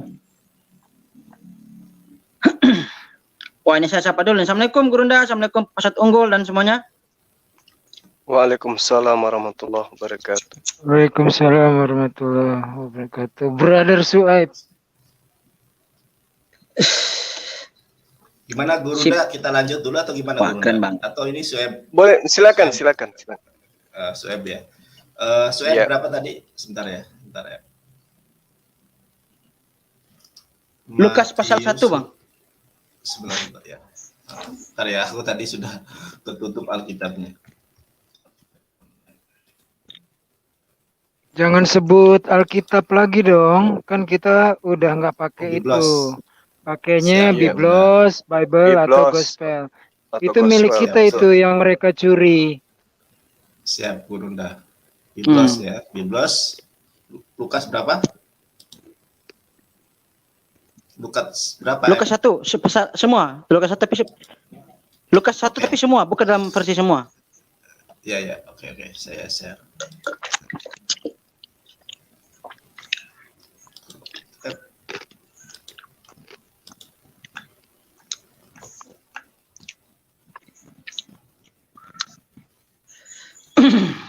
Wah, keren ini. Ini Evangelis Yonatan Nandar ini. Oke, Cie. siap. Silakan. Di saya belum muncul. Di sini sudah ya, Gurunda ya. Sudah muncul ya. Di layar saya Mas. Oke, sip. Udah. Turunkan pada ayat mulai dari ayat coba dimunculkan dari ayat 10. Ayat 10, 11 sampai 13 dari 10. Ya, 3 ayat. Ya, sip. Nah, ikon villa semuanya pemirsa setia Evangelis Yonatan Nandar. Nanti ayatnya ini dicatat. Nanti saya cuma fokus tarik potong kompas saja ya. Kita pertama berangkat dari Lukas pasal ke-1 sampai ke Lukas pasal 1 ayatnya itu dari ayat ke-10 sampai ke-13. Nah, sini saya akan jelaskan bahwa jarak kelahiran antara Isa al-Masih dengan Yohana atau Nabi Yahya itu terpaut rentang waktu selama 6 bulan. Itu yang kita harus ketahui pertama, itu dasar. Dan di mana apabila kita ingin mengetahui kapan Yesus itu dilahirkan, kita perlu mengetahui dari awal bahwa jarak antara kelahirannya Nabi Yahya dengan Isa alaihissalam itu terpaut rentang waktu selama 6 bulan. Nah, untuk itu kita perlu mencari tahu pada bulan apakah Nabi Yahya itu dikandung oleh Ibu Elizabeth. Ya kan? Nah, di situ Nabi bisa dibukakan ini Bang di New Tab, terus tunjukkan kalender Ibrani.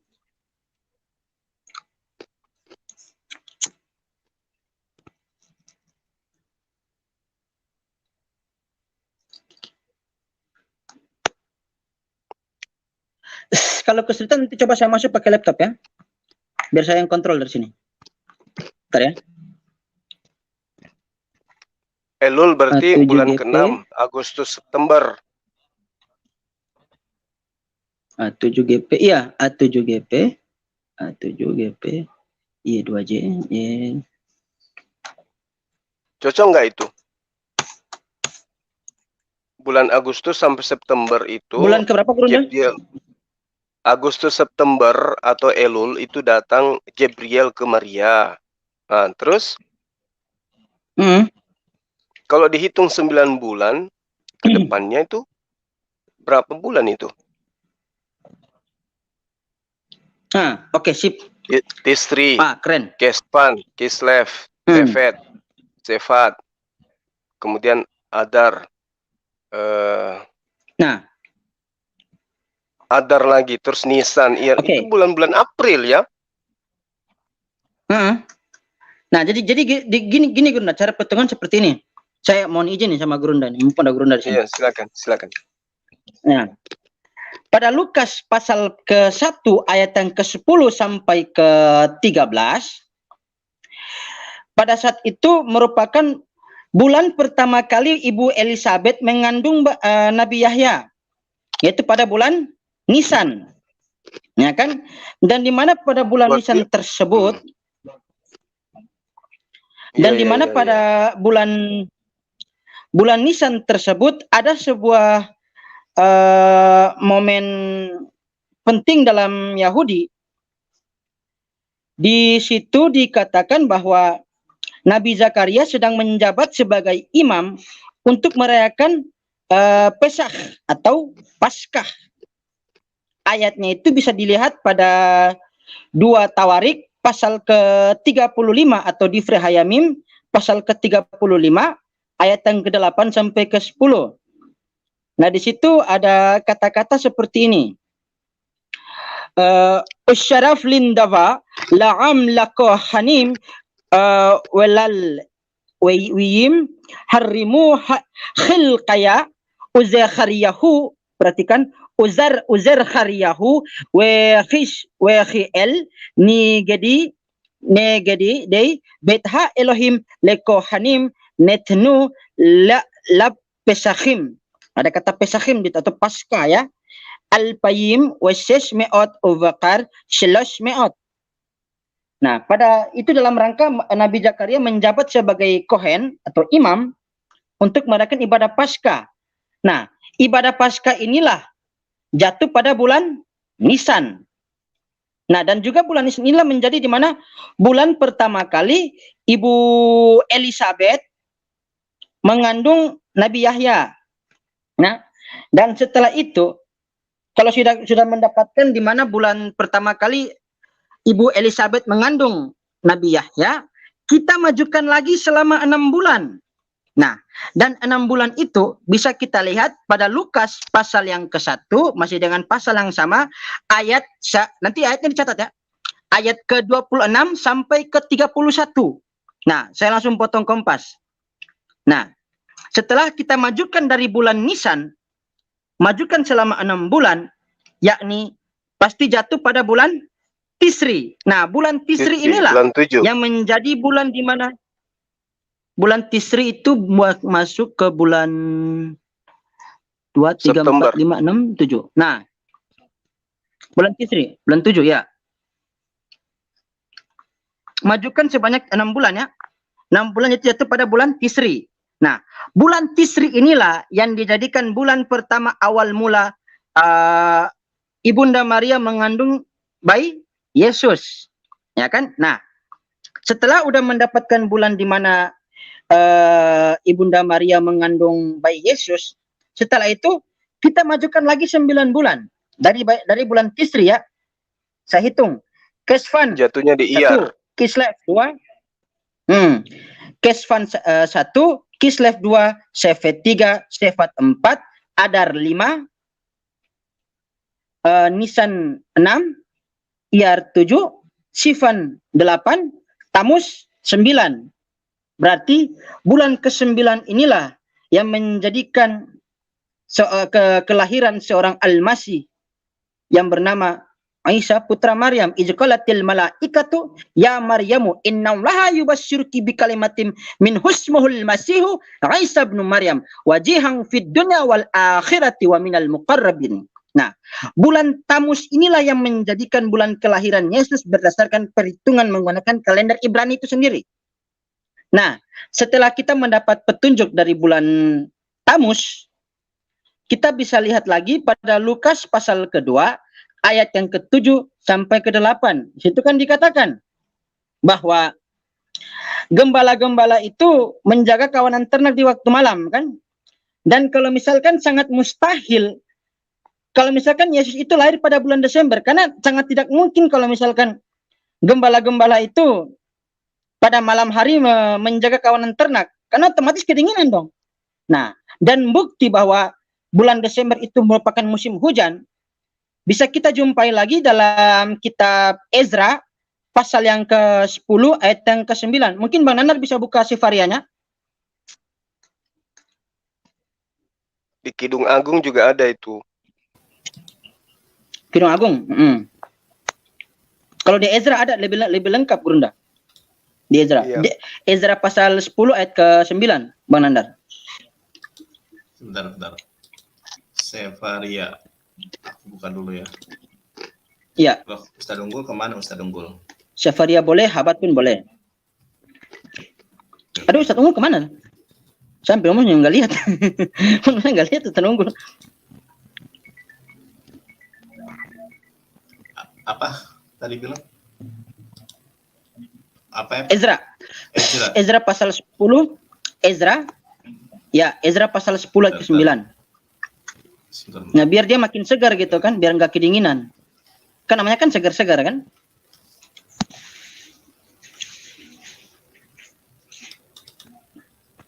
Ezra 10 ayat 9.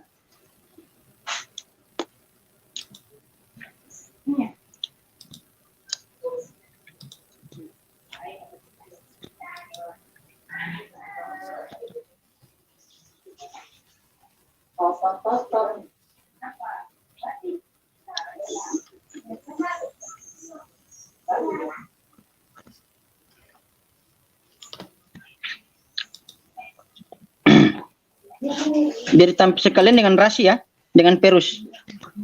Bentar. Jadi suka-suka segar-segar aja, mau ngerti Perus atau kagak ya, bodo-bodo amat ya. Yang penting kitanya harus segar gitu. Sekalipun dianya nggak segar ya. Sebentar. Di mana ya tadi ya? Oh ini.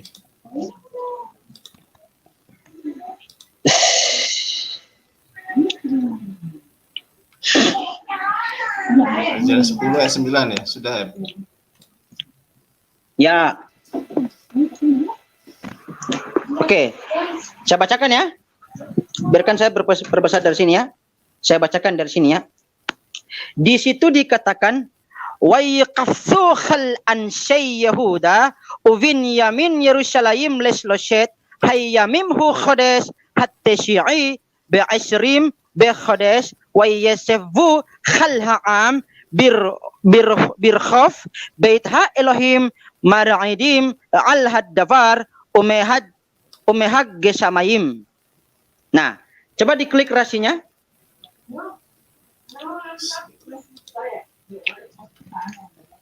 Aku kalau di laptop nggak ngerti di mana ya rasinya. Oh ini. Komentari. Ya. Rasi. Ya. Ya. Di scroll ke bawah dikit. Kelebihan. Ya, cukup. Nah, di situ penjabaran dari Perusnya Rasi sendiri mengatakan bulan Kislev itu jatuh pada bulan ke-9, ya kan?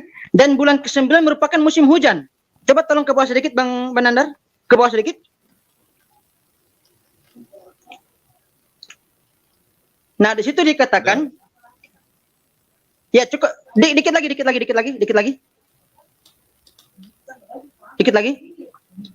Oke, cukup. Nah, ya, di situ dikatakan, and because of the rains that were falling upon them there, they were shivering and miserable. Nah, jadi Perus yang pertama, Rasi mengatakan, Rabbi Shlomo ben Yitzchak mengatakan bahwa bulan Kislev jatuh pada bulan ke-9 dan bulan ke-9 pun adalah musim hujan.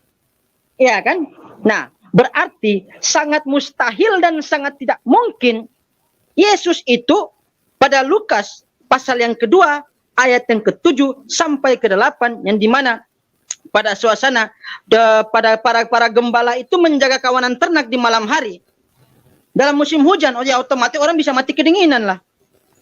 Ya kan?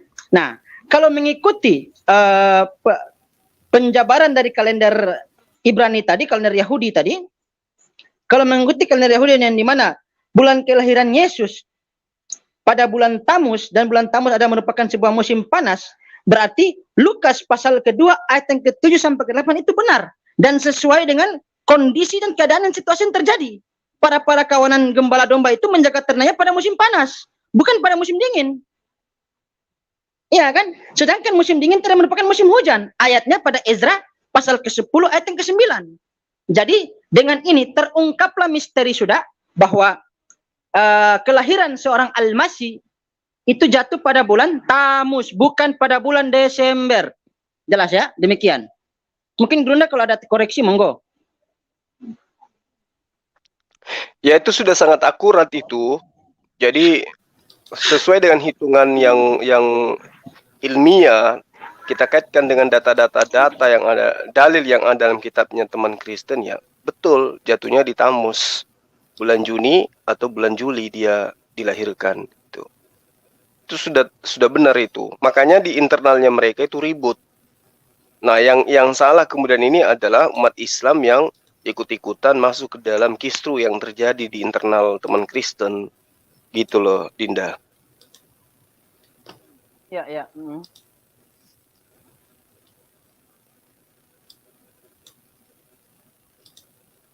Terima kasih Sampai Soek sana telah tadi. menyampaikan ya, terima kasih sudah menyampaikan pemaparannya. Dan ini Gurunda dilanjutkan atau gimana Gurunda? Ini sudah ada Ustadz Unggul. Ya, silakan dikasih waktu untuk Ustadz Unggul. Ustadz Unggul. Nanti kalau misalnya kalau ada serigala dinaikkan aja, Dinda. Iya, nggak ada soalnya nggak ada serigala di sini. Oh, tadi Silakan saya Ustadz pikir. Unggul. Oh iya, Ustadz Unggul silakan. Assalamualaikum. Oh ya, mungkin juga Pak Ustadz Unggul ada yang dikoreksi, monggo. Ya, makasih sudah sangat jelas sebelumnya data. Cek suara. Kita maupun rasi. Aman, suaranya keren. Ustaz. Aman, lanjut Aman. Pak Ustadz Unggul.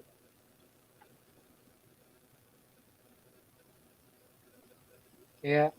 Dari Assalamualaikum warahmatullahi wabarakatuh, Gurunda Zuma. Waalaikumsalam warahmatullahi Anjali wabarakatuh. Sionata Nandar, Bang Bido, Waalaikumsalam warahmatullahi wabarakatuh.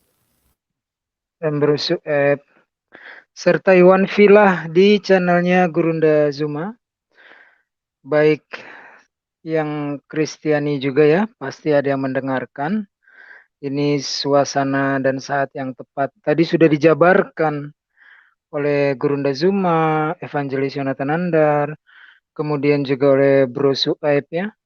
Jadi sebuah fakta bahwasanya perayaan itu dimulai di luar Yesus dan di luar murid-murid Yesus, yaitu ada kaitannya dengan kebudayaan Yunani dan Romawi, atau seperti yang disebut Gurunda Zuma tadi, sinkretisme, pencampuran kebudayaan disisipkan ke dalam ajaran agama. Hal ini pernah terjadi juga di tanah Jawa.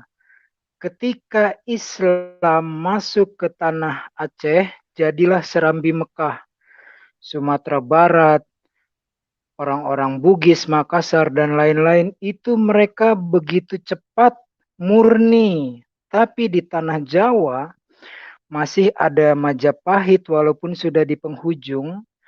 Mereka itu sangat kental ya, kental sekali ajaran Hindu dan Budanya. Sehingga dibutuhkan untuk tanah Jawa itu 9 wali. Bayangkan yang kita sebut wali Songo. Saya pernah mengunjungi tempat-tempat mereka dulu berdakwah ya, menyebarkan agama Islam. Itu ada juga unsur sinkretisme. Contohnya ketika dibangun masjid, kemudian ditaruh alat musik gamelan. Nah, setelah memainkan musik diceritakan tentang Islam. Lalu setelah imannya bertambah, saudara-saudara, masjid ini untuk sholat. Jadi alat musiknya kita taruh di depan ya, pelataran. Sampai lama-lama tersingkir. Kemudian di dalam zaman dulu orang tuh belum bisa baca tulis. Hanya pendeta-pendeta yang bisa baca tulis. Kitab-kitab Hindu dan Buddha hanya pendeta. Seperti seger-seger inilah saudara kita ya, tidak bisa baca tulis ya. Dan itu bukan suatu yang hina, memang keadaannya. Jadi masa dipakailah oleh jangan kau gitu ngomong orang nggak bisa baca tulis. Emang kau pernah melihat aku nggak bisa baca tulis? Jangan asbun, jangan asal bunyi. Pernah. Maluin bang. Pernah kan udah pernah di. Bentar. Pernah, udah sering diuji kan? Udah 3 kali diuji kau nggak mampu membaca. Ini jelas ini. Udah jelas. Kau 3 kali diuji nggak mampu membaca. Sama Yonatan Nandar nggak mampu baca. Sama aku nggak mampu membaca. Di tempat lain sekali lagi nggak bisa membaca. Yang lucunya, Juma, udah seger ini. WA-nya Juma. Kau masuk Juma. Di admin kau kirim nomor WA-nya. Kau dipermalukan di situ. Gantian dulu Seger. Tapi jangan ngomong orang yang nggak bisa baca. Kalau kau bisa. Adminnya tolong dong. Ya, oke, thank you ya. Jadi memang begitu ya. Ini saya sebenarnya gemes banget ini ya. Ini orang luar biasa ya, dengan kemampuannya yang seperti itu, tapi kemampuan menghujatnya itu luar biasa loh. Benciannya kepada Nabi Muhammad itu yang membuat saya sangat membenci dia nih ya. Bukan orangnya, tidak. Nabi kami pun juga umi, tidak bisa baca tulis. Sama ini seperti segar-segar ya. Jadi bukan penghinaan, tidak pernah ada penghinaan.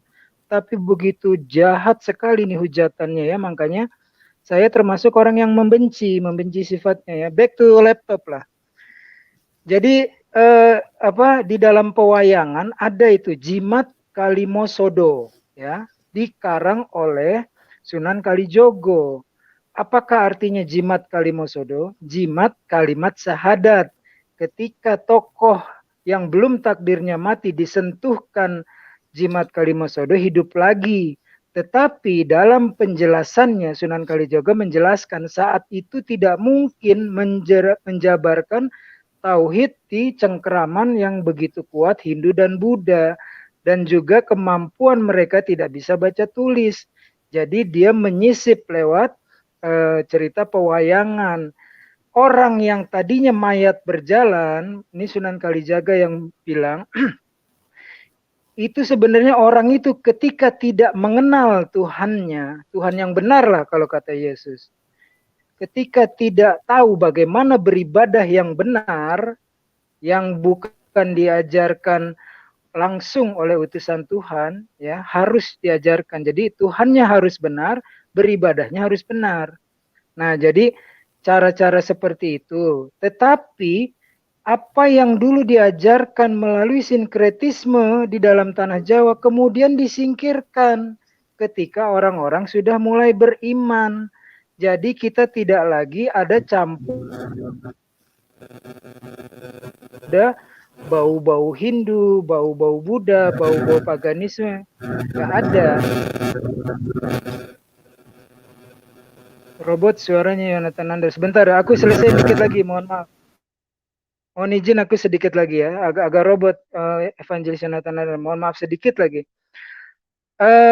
Beda dengan paganisme yang diadopsi di dalam kekristenan. Itu supaya apa? Supaya orang-orang pagan mudah memeluk Kristen agar gereja berkembang, agar kekuasaan kerajaan tidak diberontak oleh rakyatnya. Ini persekutuan politis antara gereja dengan kaisar, khususnya Kaisar Konstantinopel ya, kita lihat sejarahnya.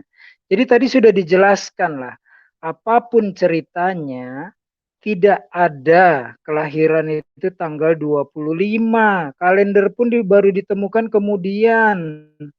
Itu hanya hitung-hitungan Gregorian. Bahkan sekarang, kalau dulu istilahnya BC, before Christ, sebelum Yesus atau sebelum Masehi kita. Kemudian AD, Anno Domini, ya, sesudah Masehi. Sekarang orang-orang di Eropa dan Amerika tidak lagi memakai BC, ya, tapi BCE, before Common Era. Untuk Masehi dia memakai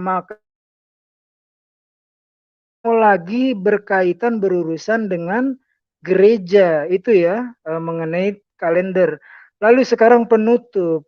Jadi saya mohon izin kepada semua, khususnya pemilik channel Gurunda Zuma.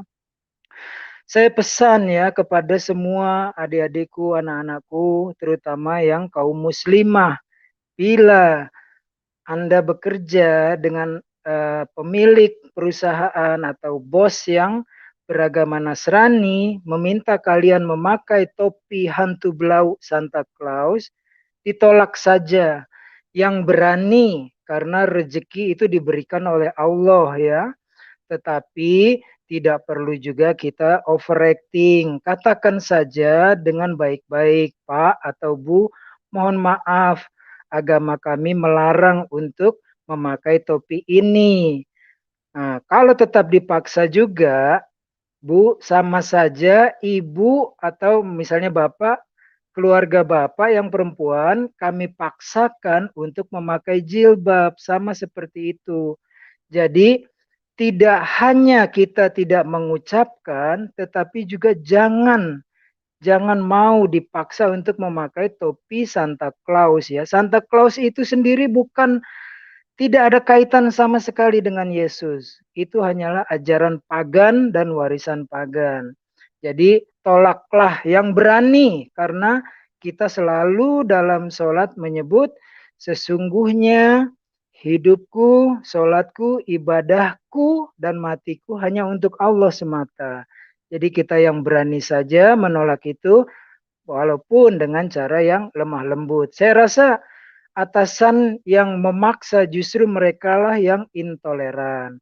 Saya rasa banyak juga kok bos-bos yang Kristen, mereka tidak memaksa, apalagi mengharapkan hanya sekedar ucapan selamat Natal, sebagaimana Islam juga tidak meminta apalagi memaksa saudara-saudari kita yang Kristiani atau agama lain mengucapkan minal aidin wal faizin misalnya. Jadi itu pesan saya kepada adik-adik saya, anak-anak saya putri, terutama muslimah ya, tolak ketika Anda disuruh atau apalagi dipaksa memakai topi Santa Claus. Saya rasa begitu, moderator. Terima kasih waktunya. Mohon maaf bila kepanjangan.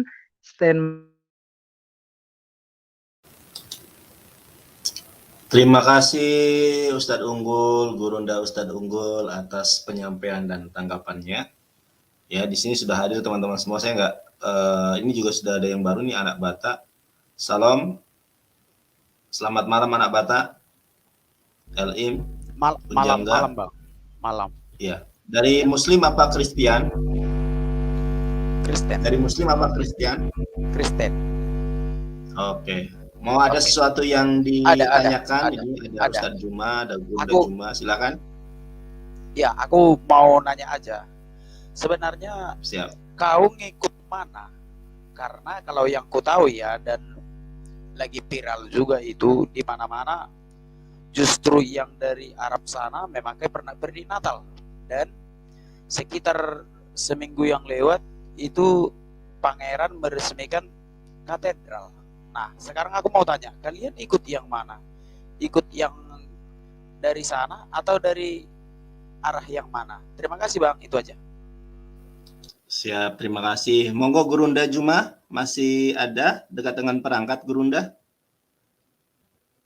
Assalamualaikum Gurunda.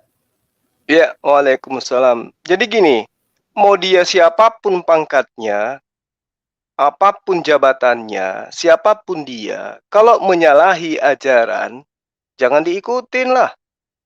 Jangan mentang-mentang karena dia di Arab, Raja Arab, kemudian umat Islam mau ikut. Kenapa? Karena panduan umat Islam itu Al-Quranul Karim dan hadis sahihah, bukan tokoh atau siapapun dia.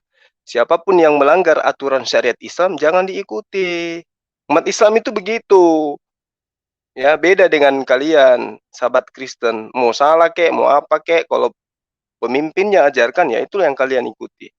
Sekira begitu.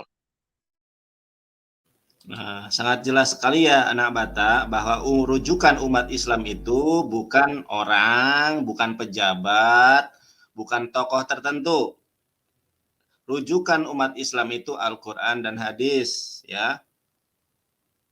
Jadi tidak dibenarkan apabila kita merujuk kepada tokoh tertentu atau negara tertentu, tidak begitu. Mudah-mudahan dapat dipahami anak Batak.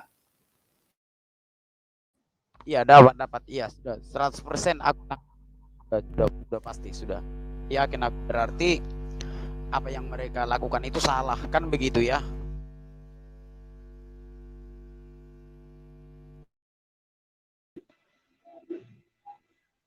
Ya, kalau misalkan salah dan benar tuh boleh kalau nambahin nggak? Oh, monggo Pak Sutunggal, monggo. Gurunda Juma, Gurunda Ustadz Unggul, silakan. Ya, tentunya kalau kita mau menilai orang salah atau benar, dari mana perspektifnya dan tolok ukur apa yang dipakai. Kalau infonya lengkap, misalnya seperti ini ya, ada seorang pangeran atau raja Arab beragama Islam, ya, kemudian merayakan Natal. Nah, ini bisa dipertanyakan, dia melakukan itu dalam rangka kepala negara atau bukan? Lalu negaranya itu negara agama atau bukan? Contohnya Indonesia, walaupun populasi terbesar Islam, tapi kita bukan negara agama. Jadi sah-sah saja presiden yang beragama Islam mengucapkan selamat hari raya di luar hari raya Islam, baik itu Kristen, Protestan, Hindu, Buddha, dan keyakinan ya. Itu contohnya. Jadi harus jelas juga infonya. Tapi dari semua itu sudah sangat gamblang dari Nabi Muhammad bilang tidak ada beda antara orang Arab ataupun non-Arab. Yang membedakan adalah di mata Allah itu yang membedakan manusia adalah iman dan takwanya gitu. Jadi infonya yang jelas. Kalau mau menghakimi kita lihat perspektifnya dan tolok ukur apa yang kita pakai. Kalau ternyata cuma bilang infonya seperti itu, oh berarti orang Arab salah ya kalau pakai topi Santa Claus. Ternyata Arabnya Arab Kristen. Mau ngomong apa kita? Lanjut standby lagi. Iya, iya. Itu kerajaan, Bang. Kerajaan ya. Saudi Arabia, Bang. Kerajaan. Jelas ya kita tahu karena kita kan ibadah juga ke sana, Bang. Ya, bukan negara, bukan kerajaan konstitusional. Okay. Anak Batak, ya. Gini, biar tidak terjadi fitnah, ada nggak link yang bisa saudara sampaikan atau sajikan di sini biar kita buka bersama-sama gitu? Iya, silakan. Kalau hanya googling. Iya, silakan Anda saja, Anda kan yang punya TV. Anda aja, nggak usah aku. Silakan aja googling, tampilkan di sini. Enggak gini, anak Batak ini maaf ya, 2 kali. Ini 2 kali. Anak Batak bagus loh sebenarnya ya di tempat bom-bom, tapi di tempat kita juga harus membuktikan. Ketika Anda bilang ada loh hadis yang jumlah nomornya lebih dari 7008. Saya beli dari Arab. Ketika diminta buktinya siapa penerbitnya, pengarangnya, Anda tidak bisa membuktikan. Ini juga begitu. Jadi sepanjang kita melemparkan suatu hujah, apalagi tuduhan, harus ada bukti. Kalau nggak ada bukti ya kita anggap angin lalu lah. Ya, saya nggak yakin itu apa yang Anda katakan. Kata kuncinya kalau oh ya cari aja sendiri di googling. Lah kita kan nggak percaya, ngapain nyarinya? Iya, ini gambar untuk pernak-pernik Natal di Arab Saudi. Itu kata kuncinya, Bang. Silakan di-klik. Iya, kalaupun misalnya Arab Saudi merayakan Natal, emang apa masalahnya? Iya, sekarang kan aku mau tanya, Abang ikut mana gitu? Karena ya kita ikut Al-Quran kan tadi sudah dinyatakan. Kita ikut Al-Quranul Karim. Di kitab Anda saja tidak ada Natal, apalagi di Al-Quran. Enggak usah dulu kan gitu. Kesana kemari gitu. Jangan dicampur-campur dong. Enggak kesana kemari. Saya katakan di kitab Anda saja tidak ada Natal, apalagi di Al-Quran. Jadi kalau ada orang Islam yang merayakan Natal, berarti dia keluar daripada konsep Quran. Terus apa masalahnya? Mereka salah. Artinya mereka biar kita tahu. Ya salah lah. Berarti ya dong salah. Saya katakan gitu. Salah. Artinya kalau salah, saya kalau mau iya, artinya gini Bang. Kalau aku kan mau masuk dengan keseluruhan, aku ikut Bang Juma aja, nggak usah ikut mereka gitu. Harus ya ikut Al-Quran, jangan ikut saya, ikut Al-Quran. Iya, sesuai dengan pandangan Anda kan. Aduh. Dengan pandangan mereka kan begitu. Ya, ikut Al-Quran. Jangan ikut ke mereka, ikut ke Al-Quran. Jangan ikut ke saya, ikut Al-Quran. Iya, silakan pendapatnya tentang gambar ini. Ya. Ya saya pribadi tidak gubris dengan yang kayak begini. Media milik kafir, apapun bisa dibuat. Jangankan gambar kayak begini, manusia aja mereka bisa edit jadi Tuhan kok.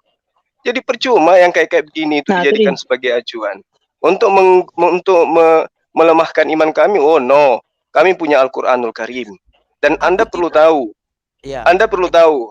Penolakan daripada kenabian Rasulullah Muhammad SAW itu bukan dari orang Indonesia yang pertama kali, tapi justru dari orang-orang Arab itu sendiri. Jadi kami enggak heran dengan yang kayak begitu, santai aja kami.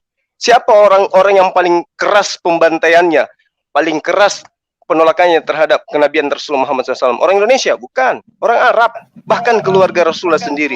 Jadi kalau hari ini Anda hanya mempertontonkan gambar-gambar kayak begitu, video-video kayak begitu, saya katakan sama Anda, jangankan yang kayak begitu, manusia aja bisa kalian edit menjadi Tuhan. Selesai. Betul, Diedit ya. Jadi penjualan Bahasa. pernak-pernik ini bukan berarti seorang muslim diwajibkan untuk mengucapkan Natal di sana, bukan. Di Arab Saudi sendiri sejak zaman Nabi Muhammad SAW di Madinah itu ada orang Yahudi, ada Kristiani. Kalaupun di sana dijual pernak-pernik Natal, yang membeli ya orang-orang Arab Kristen lah.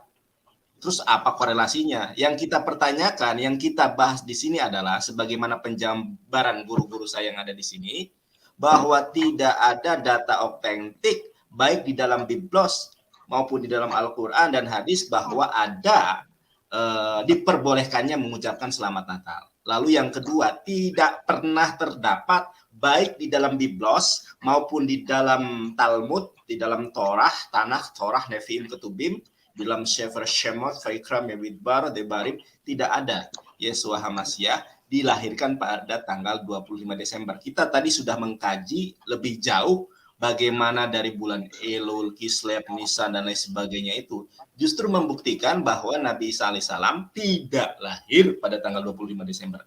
Apalagi kalau kita melihat secara komprehensif, saudara, di dalam ajaran kekristenan sendiri ada gereja Masehi Advent hari ke-7, Saksi Yehua, bahkan denominasi yang lain yang tidak merayakan Natal. Diakui atau tidak, disadari atau tidak, Anda jujur terhadap diri Anda sendiri atau tidak, memang di dalam perayaan Natal ini masih banyak denominasi Kristen yang bersikap objektif dan jujur bahwa Natal tidak terdapat di dalam Biblos.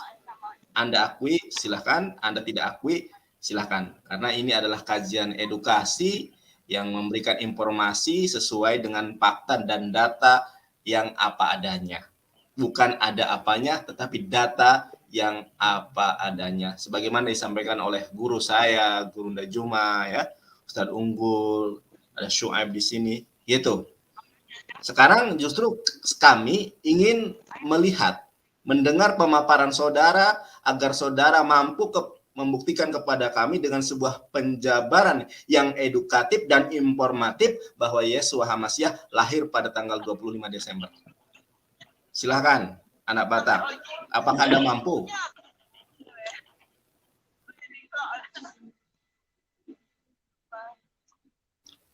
Kami tunggu, siapapun. Tentu saja, tentu Silakan. saja saya mampu, tetapi oke, nanti coba ayat setelah ini. Iya, sudah pasti. Karena kan itu kan bukan di karang-karang, jelas ada kajiannya. Nah, sebelum ke situ, aku kan mengatakan tadi, kita mau ikut yang dari sana atau mau ngikut Bang Juma. Itunya maksudku tadi. Karena begini, Bang Juma mengatakan mereka salah, sementara kita tahu mereka bukan kerajaan konstitusional. Mereka adalah kerajaan Islam terkemuka di dunia. Justru raja mereka meresmikan gereja. Nah, apa yang disampaikan Bang Juma adalah kebencian yang mendalam terhadap kami. Itu loh. Itu yang saya maksudkan. Silakan Bang. Saya tanggapi ya. Juma, silakan. Oke. Jadi ini bukan masalah terkait kebencian ataupun tidak. Anda permasalahkan tadi mau ikut Suma atau ikut mereka. Muatan daripada pertanyaan kamu itu adalah Natal itu benar. Karena orang Arab, Raja Arab merayakan itu. Atau orang Arab menjual pernak-pernik tentang Natal. Atau orang Arab kemudian meresmikan gereja. Bukan itu poinnya. Kalau poinnya bahwa Raja Arab kemudian menjual pernak-pernik, itu nggak masalah. Itu artinya Islam itu mengenal toleransi.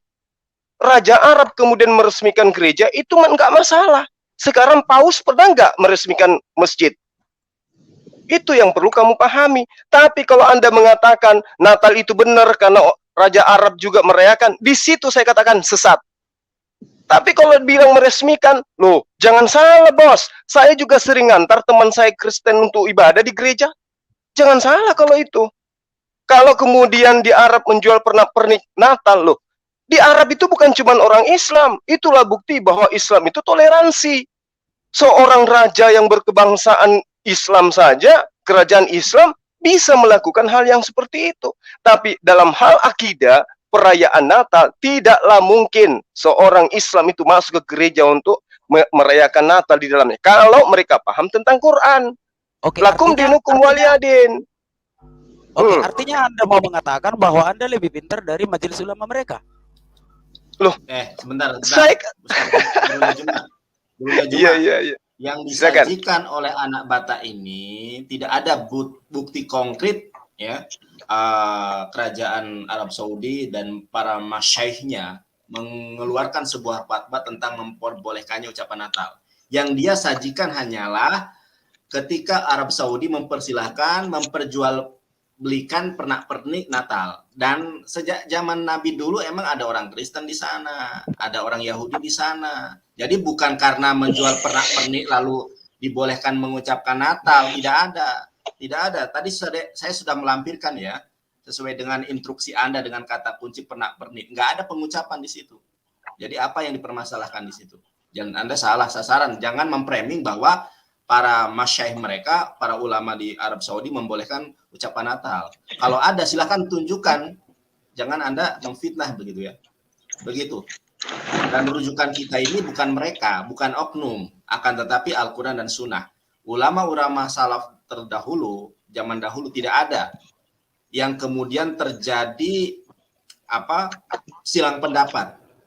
Semuanya berpegang pada sebuah konsensus, kesepakatan, jumhur, dan ini masalah qot'i, masalah akidah yang tidak ada perselisihan di antara mereka. Kalau Anda ingin mengatakan sesuatu, tolong tunjukkan dalilnya, tolong tunjukkan bukti akuratnya, jangan hanya karena jual beli pernak-pernik Arab, di mana di Arab juga ada Katolik, ada Kristen, lantas Anda mengatakan secara universal bahwa orang-orang Islam di sana atau para ulama di sana membolehkan ucapan Natal. Harus ada fatwanya, fatwa nomor berapa dan siapa yang berfatwa. Itu baru namanya. Kalau itu karena sudah berbeda negara, oke. Karena sudah berbeda negara, tentang itu mungkin kita tidak dapat mengaksesnya. Tetapi di zaman sekarang ini, di zaman segala sesuatu dapat kita lihat dengan terang benderang, saat ini juga bisa kamu mengklik di kau saja tampilkan juga seperti tadi pernak-pernik Natal itu dengan kata sebentar. Kalau Anda tidak mampu mengaksesnya, lalu bagaimana Anda mengatakan bahwa itu adalah bukti autentik dan bukti akurat? Yang saya bilang tidak bisa saya akses fatwa tadi, fatwa dari negara mereka gitu. Anda mengatakan hal semacam itu, ingat harus dibedakan antara akidah, antara hidup bersosialisasi. Bahkan di zaman Rasulullah itu Nabi Muhammad SAW memberi orang Kristen makan, sop sop kambing diberi sama orang-orang Kristen. Jadi jangan Anda menyamakan antara hidup bersosialisasi, hidup bertoleransi dengan akidah. Ya, oke. Sah-sah saja mereka memperjualbelikan pohon Natal dan lain sebagainya. Karena di Arab Saudi bukan hanya orang Islam, ada orang Katolik, ada orang Kristen, ada di sana. Tetapi yang menjadi permasalahan adalah Anda mengaitkan ini dengan ucapan Natal, di mana ini sudah menjadi sebuah konsensus jumhur ulama qot'i, ini masalah akidah bahwa umat Islam haram mengucapkan Natal, dan ini bukan bentuk intoleransi, akan tetapi ini adalah toleransi. Yang toleransi itu adalah ketika umat Islam dipaksa atau ada sebuah premi bahwa umat Islam yang tidak mengucapkan Natal itu intoleran. Justru inilah toleransi yang sebenar-benarnya. Itu yang harus Anda ketahui. Dan saya pernah bekerja di salah satu perusahaan yang notabene orang-orang Kristen ya. Dan emang ada sebuah pemaksaan ya, diwajibkan memakai atribut, pakai topi Santa Claus, di mana kalau kita cross check nggak ada itu sejarah Santa Claus tertulis di dalam Biblos dan diajarkan oleh Yeshua HaMashiach. Jangankan tentang Santa Claus, tentang pohon cemara, tentang tanggal lahir Yeshua HaMashiach yang sedang kita perbincangkan malam ini, tidak terdapat dalil dan nas yang tepat dan akurat. Sudah kami jabarkan oleh guru-guru kami di sini, dan Anda kalau mau membantah, jangan bantah dengan jual pernak-pernik Natal di Arab. Silahkan Anda sanggah pernyataan kami, kajian kami dengan data, dengan ayat nas yang ada di dalam biblos Anda. Silahkan, tolong ajari kami dengan Alkitab atau biblos saudara. Silahkan. Ya, di sini ada Guru Unda Juma, Anda diberikan kesempatan untuk berbincang-bincang, Anda diberikan kesempatan untuk ngobrol, silakan pergunakan waktu yang sebaik-baiknya. Kenapa? Karena ketika kami hadir di channel Bom-Bom atau channel-channel lainnya, yang ada adalah hujatan. Jangankan diberi waktu yang leluasa seperti kami memberikan waktu kepada saudara. Kami baru ngomong saja sudah di goblok-goblokin dan lain sebagainya. Itu realita yang terjadi. Karena apa yang kami bawa adalah kebenaran firman Tuhan, saudara. Silakan. Kan sudah aku bilang pasti. Artinya satu-satu perlu kita bahas. Tadi aku kan udah hadir dari tadi. Aku sudah mendengar betapa bencinya menghadapi kami, kan begitu. Artinya memakai pernak-pernik seperti yang dikatakan Unggul Sudrajat tadi, memakai pernak-pernik tidak boleh, ya. Itu tadi ada rekamannya. Mengucapkan tidak boleh. Nah, sepanjang yang aku tahu, aku sekarang berumur 30 tahun. Nggak ada itu. Nggak ada anak Batak. Aku nggak bilang dilarang memakai pernak-pernik. Nggak ada. Yang aku bilang, kalau orang Islam merayakan tolok ukurnya baru salah. Tadi kan kamu cuma bilang di Arab, nggak bilang Saudi, kemudian berkembang Saudi, kemudian berkembang lagi, berarti Zuma lebih hebat daripada fatwa MUI-nya di sana, ya kan? Begitu, berkembang terus kau. Ayolah, berusaha jujur, jangan takut untuk jujur. Di sini kita menghargai orang yang Ini direkam loh. Kau yang perlu jujur. Kau tadi bilang kalau Anda bekerja di satu perusahaan, jangan pakai itu, kan kau bilang tadi. Bagaimana kau? Nah itu betul. Coba kau berubah lagi sekarang. Tadi kau tuduhkan pernak-pernik, ya. Loh, jadi dilarang itu. Aku mengingatkan. Iya, Pak. Sekali lagi yang saya sedikit menanggapi ya. Tentang perusahaan tadi. Saya izin sedikit menanggapi, boleh? Karena boleh. Udah mulai mutar-mutar dia. Unggul dulu, kau jelaskan dulu. Tadi kan kau bilang, kalau contohnya bos suruh pakai itu, jangan mau, kan kayak gitu. Kalau bos suruh untuk mengucapkan, jangan mau, kan kau bilang kayak gitu. Dengan bahasa-bahasa anak-anakku, adik-adikku, itu tadi kau bilang kan tadi direkap. Coba kau ulangi deh. Betul, itu betul, bukan pernak-pernik yang di Arab, beda ya. Iya. Artinya sepanjang yang aku tahu sampai sekarang, Kementerian Agama di negara kita selalu mengucapkan Selamat Natal. Bagaimana pendapatmu lagi ke situ gitu? Itu yang aku heran. Jadi sekarang kita ikut siapa? Ikut kau melebar lagi. Padahal tadi udah dijelaskan. Presiden saja boleh. Karena negara kita bukan negara agama. Presiden saja boleh kok, aku bilang, apalagi cuma Menteri Agama. Jadi kau ini sedang galau. Kau tahu apa yang kami bicarakan, cuma kau bawa framingnya semua hal yang buruk. Artinya gini Bang, kita harus. Tadinya aku hormat loh sama kau aku pikir kau orang pintar, cerdas, dan adil. Adalah itu macam Bang Bob ya. Tapi ternyata makin kesini kau membenci yang di luar denumu dan kau juga membenci Islam. Framingmu terlalu kelihatan itu, kebaca. Salah kau, bukan salah itu. Aku hanya mencari mana yang benar, kan begitu. Mana yang benar? Artinya beginilah. Kalau memang di Arab sudah melanggar itu, aku juga nggak mau ke sana, kan begitu. Jadi harus menjelaskan dulu dong, mana yang baik dan sekarang benar. Begini, kau ini terlalu dungu atau terlalu pintar? Tadi sudah dijelaskan. Yang benar itu kalau berpatokan kepada Al-Quran dan As-Sunnah. Karena kau dijelaskan nggak pernah mau terima gitu loh. Dan menanya ulang, menanya lagi. Sudah jelas tadi, kalau orang kamu cerdas, pintar, itu udah cukup. Panduan kami, kata Guru Ndazuma, bukan orang. Diperkuat oleh Yonatan Nandar, bukan oknum. Tapi panduannya adalah Al-Quran dan As-Sunnah. Kau bahas lagi, aku bingung. Jadi yang benar mana? Orang Arab atau Zuma atau Yonatan Nandar? Nah ini kan kau budungu. Iya, anggap aja, tetapi jelaskan aja dengan sebaik-baiknya gitu. Anggap aja aku dungu nggak apa-apa gitu loh. Artinya jangan ada kebingungan di antara kita. Di satu sisi ulama memperbolehkan, di satu sisi si Juma melarang gitu. Harus disamakan dulu dong, karena si Juma ini kan Bagaimana tidak jelas? Itu sudah jelas. Kalau tidak mengikuti Al-Quran dan As-Sunnah, itu berarti salah. Tapi kau paksakan. Oh berarti kalau orang Arab salah ya?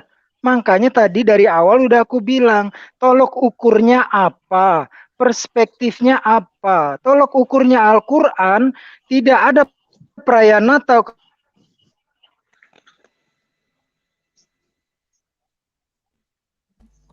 iya, tidak ada perayaan Natal, tetapi kenapa mereka mengucapkan gitu loh? Kenapa mereka mengucapkan? Kalau memang tidak ada, kenapa mereka mengucapkan? Dan yang mengucapkan ini juga bukan hanya orang-orang yang Oke, saya yang tanggapi ya, saya tanggapi ya. iya. Oke. Mereka mengucapkan mau dari kementerian atau presiden atau siapapun dia, tetapi kamu perlu tahu, yang mengucapkan itu manusia atau Allah.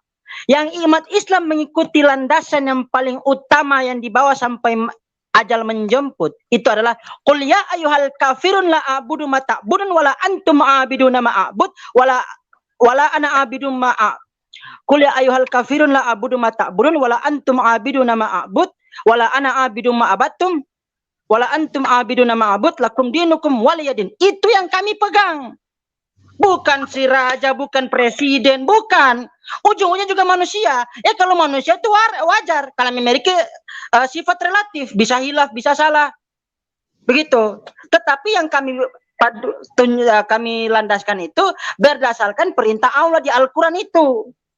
Begitu. Ini iman kami. Kalau iman kami melarang mengucapkan selamat Natal, kok kalian ngotot banget gitu memaksa kami? Kalian mempertuhankan Yesus satu menjadi tiga, kita nggak larang kok. Iya, maksudku gini loh.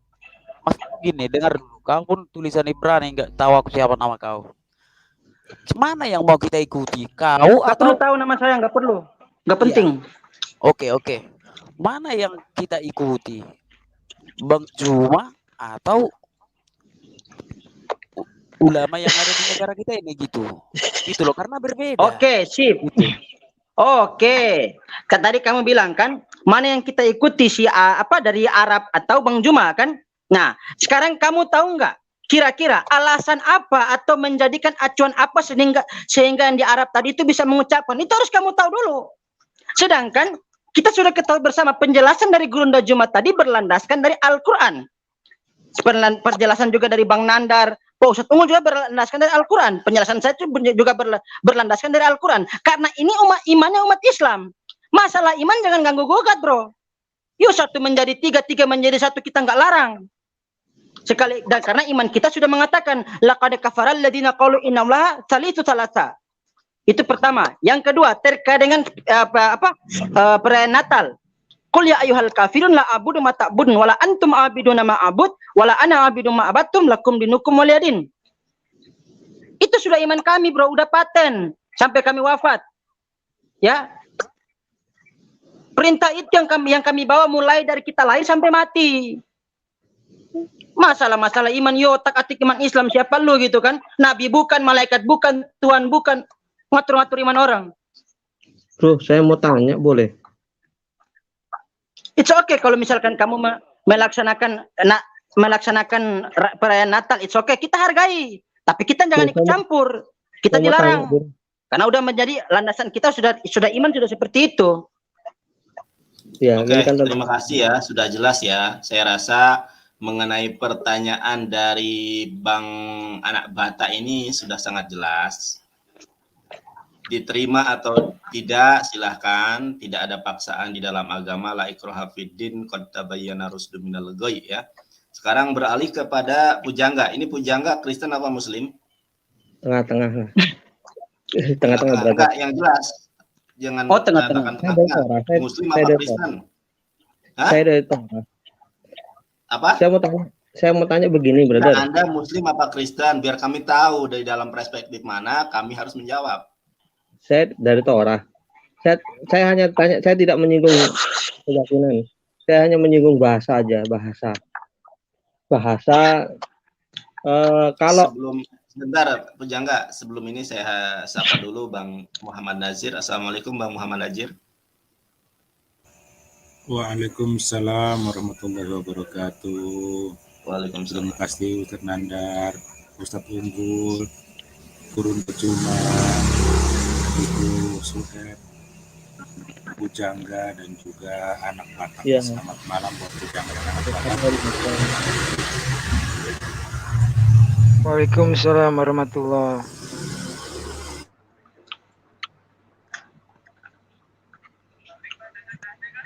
ya, saya lanjutkan lagi ya sebentar dikit aja. Saya hanya menyinggung bahasa saja. Ini kan soal bahasa. Kalau umat Islam dilarang mengucapkan Selamat Natal, tapi bolehkah umat Islam mengucapkan Dies Natalis? Saya ingin tahu aja.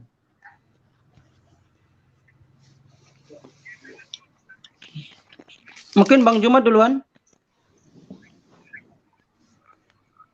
Silakan Gurunda Juma. Ada pampangan ketika ada perayaan di mana-mana itu ada tulisan Dies Natalis. Iya.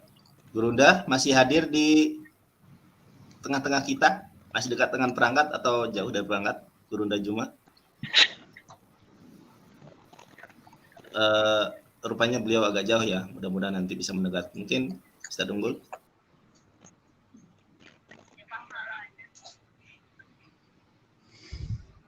Boleh aku sedikit jawab, nanti dilengkapi ya. Monggo Pak Ustaz Unggul.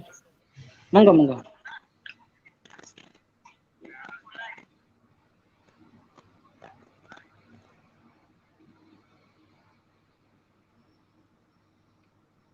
Silakan. Iya, jadi begini ya. Kalau Dies Natalis itu biasanya kan dipakai ketika perhelatan akademis di perguruan tinggi Dies Natalis ya. Nah, itu juga sama halnya bangsa kita ini, bahkan pemerintahan masih memakai bahasa Sanskerta. Sanskerta itu kan erat juga kaitannya dengan Hindu ya. Jadi misalnya contohnya Swabwana Paksa, Jalasveva Jayamahe, gitu, Bhinneka Tunggal Ika, itu berbeda maknanya ya. Jadi ketika kita kepada saudara-saudari kita mengucapkan Dies Natalis kepada Tuhanmu, ya nggak lucu lah ya. Jadi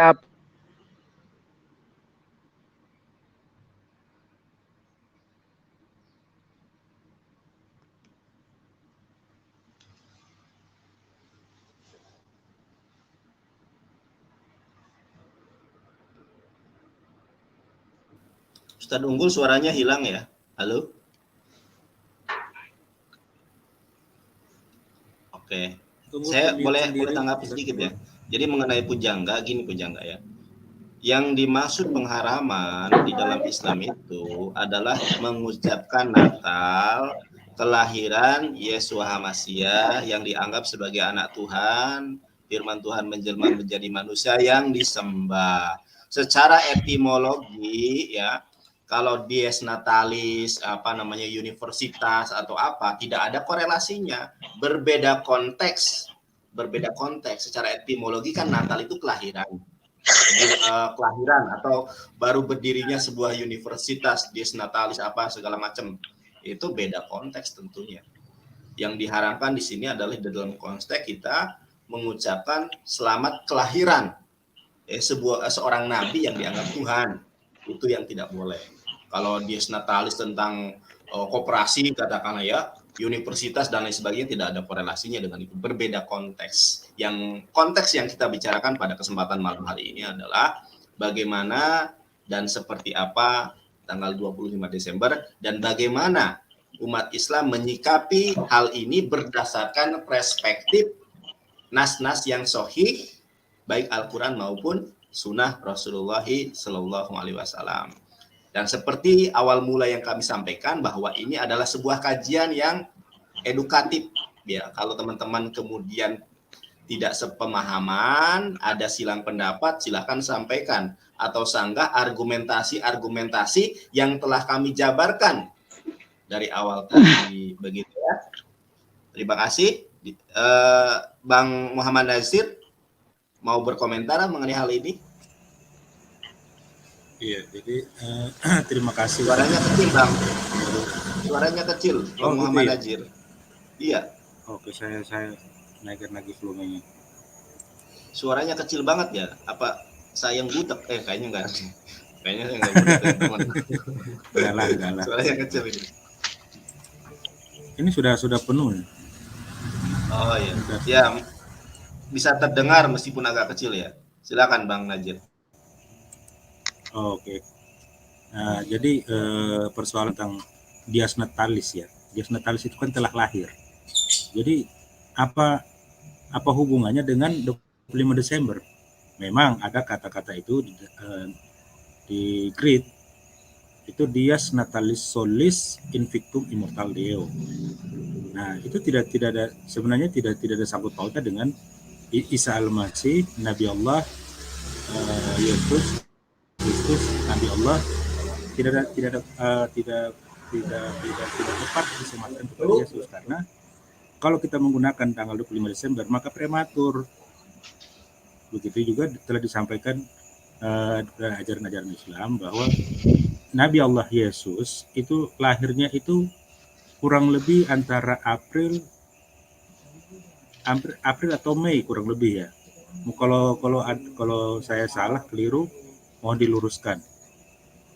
Jadi kita kembali ke Lukas pasal 1 ayat 6. Di bulan yang ke-6 malaikat Gabriel bertemu dengan Maria dan menyampaikan bahwa Maria, engkau akan mengandung seorang anak laki-laki yang harus kau beri nama Yesus Kristus. Nah, di sini di bulan yang ke-6.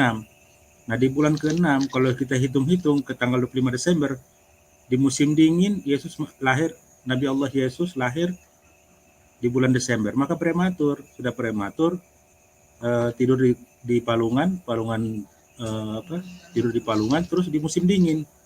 Secara sains kesehatan, kedokteran mati karena harus bayi yang lahir prematur harus di inkubator. Itu menurut saya. Kalau salah mohon dimaafkan. Kembali ke Ustadz Nandar.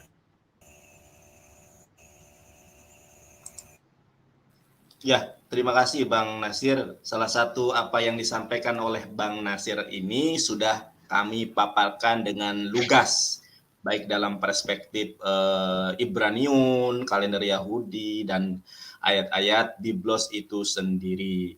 Jangankan pakai dies natalis, pakai bahasa Arab, pakai dengan ucapan milad ya, milad Isa al-Masih, itu juga sama, nggak boleh gitu kan. Karena kenapa? Iya, betul. Karena kan udah keyakinan berbeda. Ya meskipun aku nggak boleh, aku mengucapkannya sekarang pakai Arab saja, milad Yesus ya, sama aja, urgensinya sama aja, bukan dari bahasanya. Nanti ini karena dies natalis jadinya ada dibangun sebuah koperasi atau universitas, dies natalis koperasi Jaya Makmur.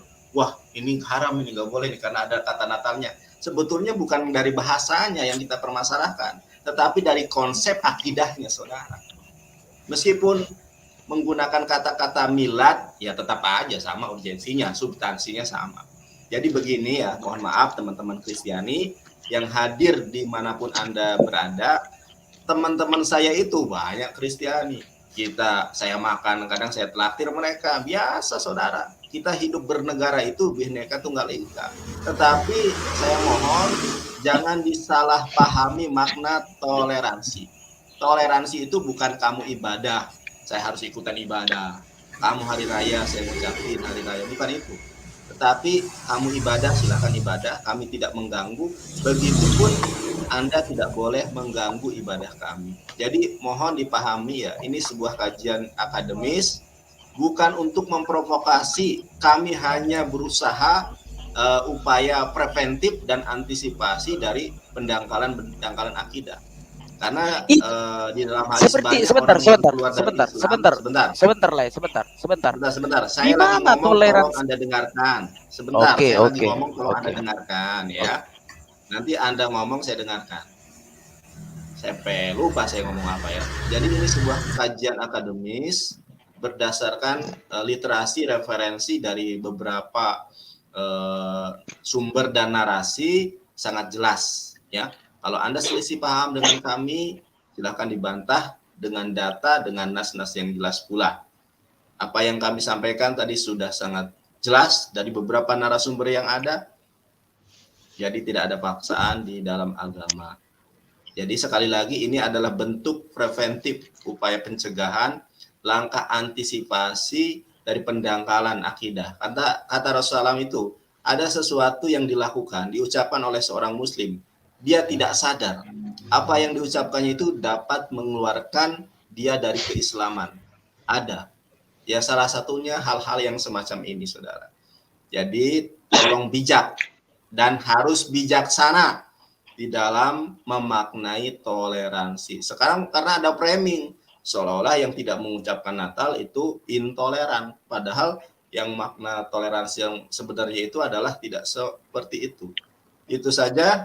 Gurunda Juma masih ada dekat perangkat atau sudah menjawab atau gimana ini tadi? Iya Gurunda, mohon maaf tadi saya persilahkan tadi rupanya mungkin buat ini buat ngopi. Oh, buat ngopi. Ya. Silakan Gurunda. Apa tuh, Dek? Ya, tadi anak Batak mau ngomong apa? Silakan Bang. Ya, mengenai toleransi tadi. Sekarang kan kau kan mau melarang kami mengimaninya kan? Kan kami sudah mengimani tanggal 5 sebagai hari Natal kan begitu. Kami pribadi. Nah, sekarang kau kan mengatakan itu salah. Artinya toleransinya di mana? Jadi jangan berputar-putar atau memberikan sesuatu. Kau bilang tadi toleransi, sementara kami telah mengimani tanggal 25 sebelum kau lahir. Sebelum kau lahir, nenek moyang kami sudah merayakannya tanggal 25. Sekarang kau bilang itu salah. Jadi toleransinya di mana? Itu dijelaskan. Oke.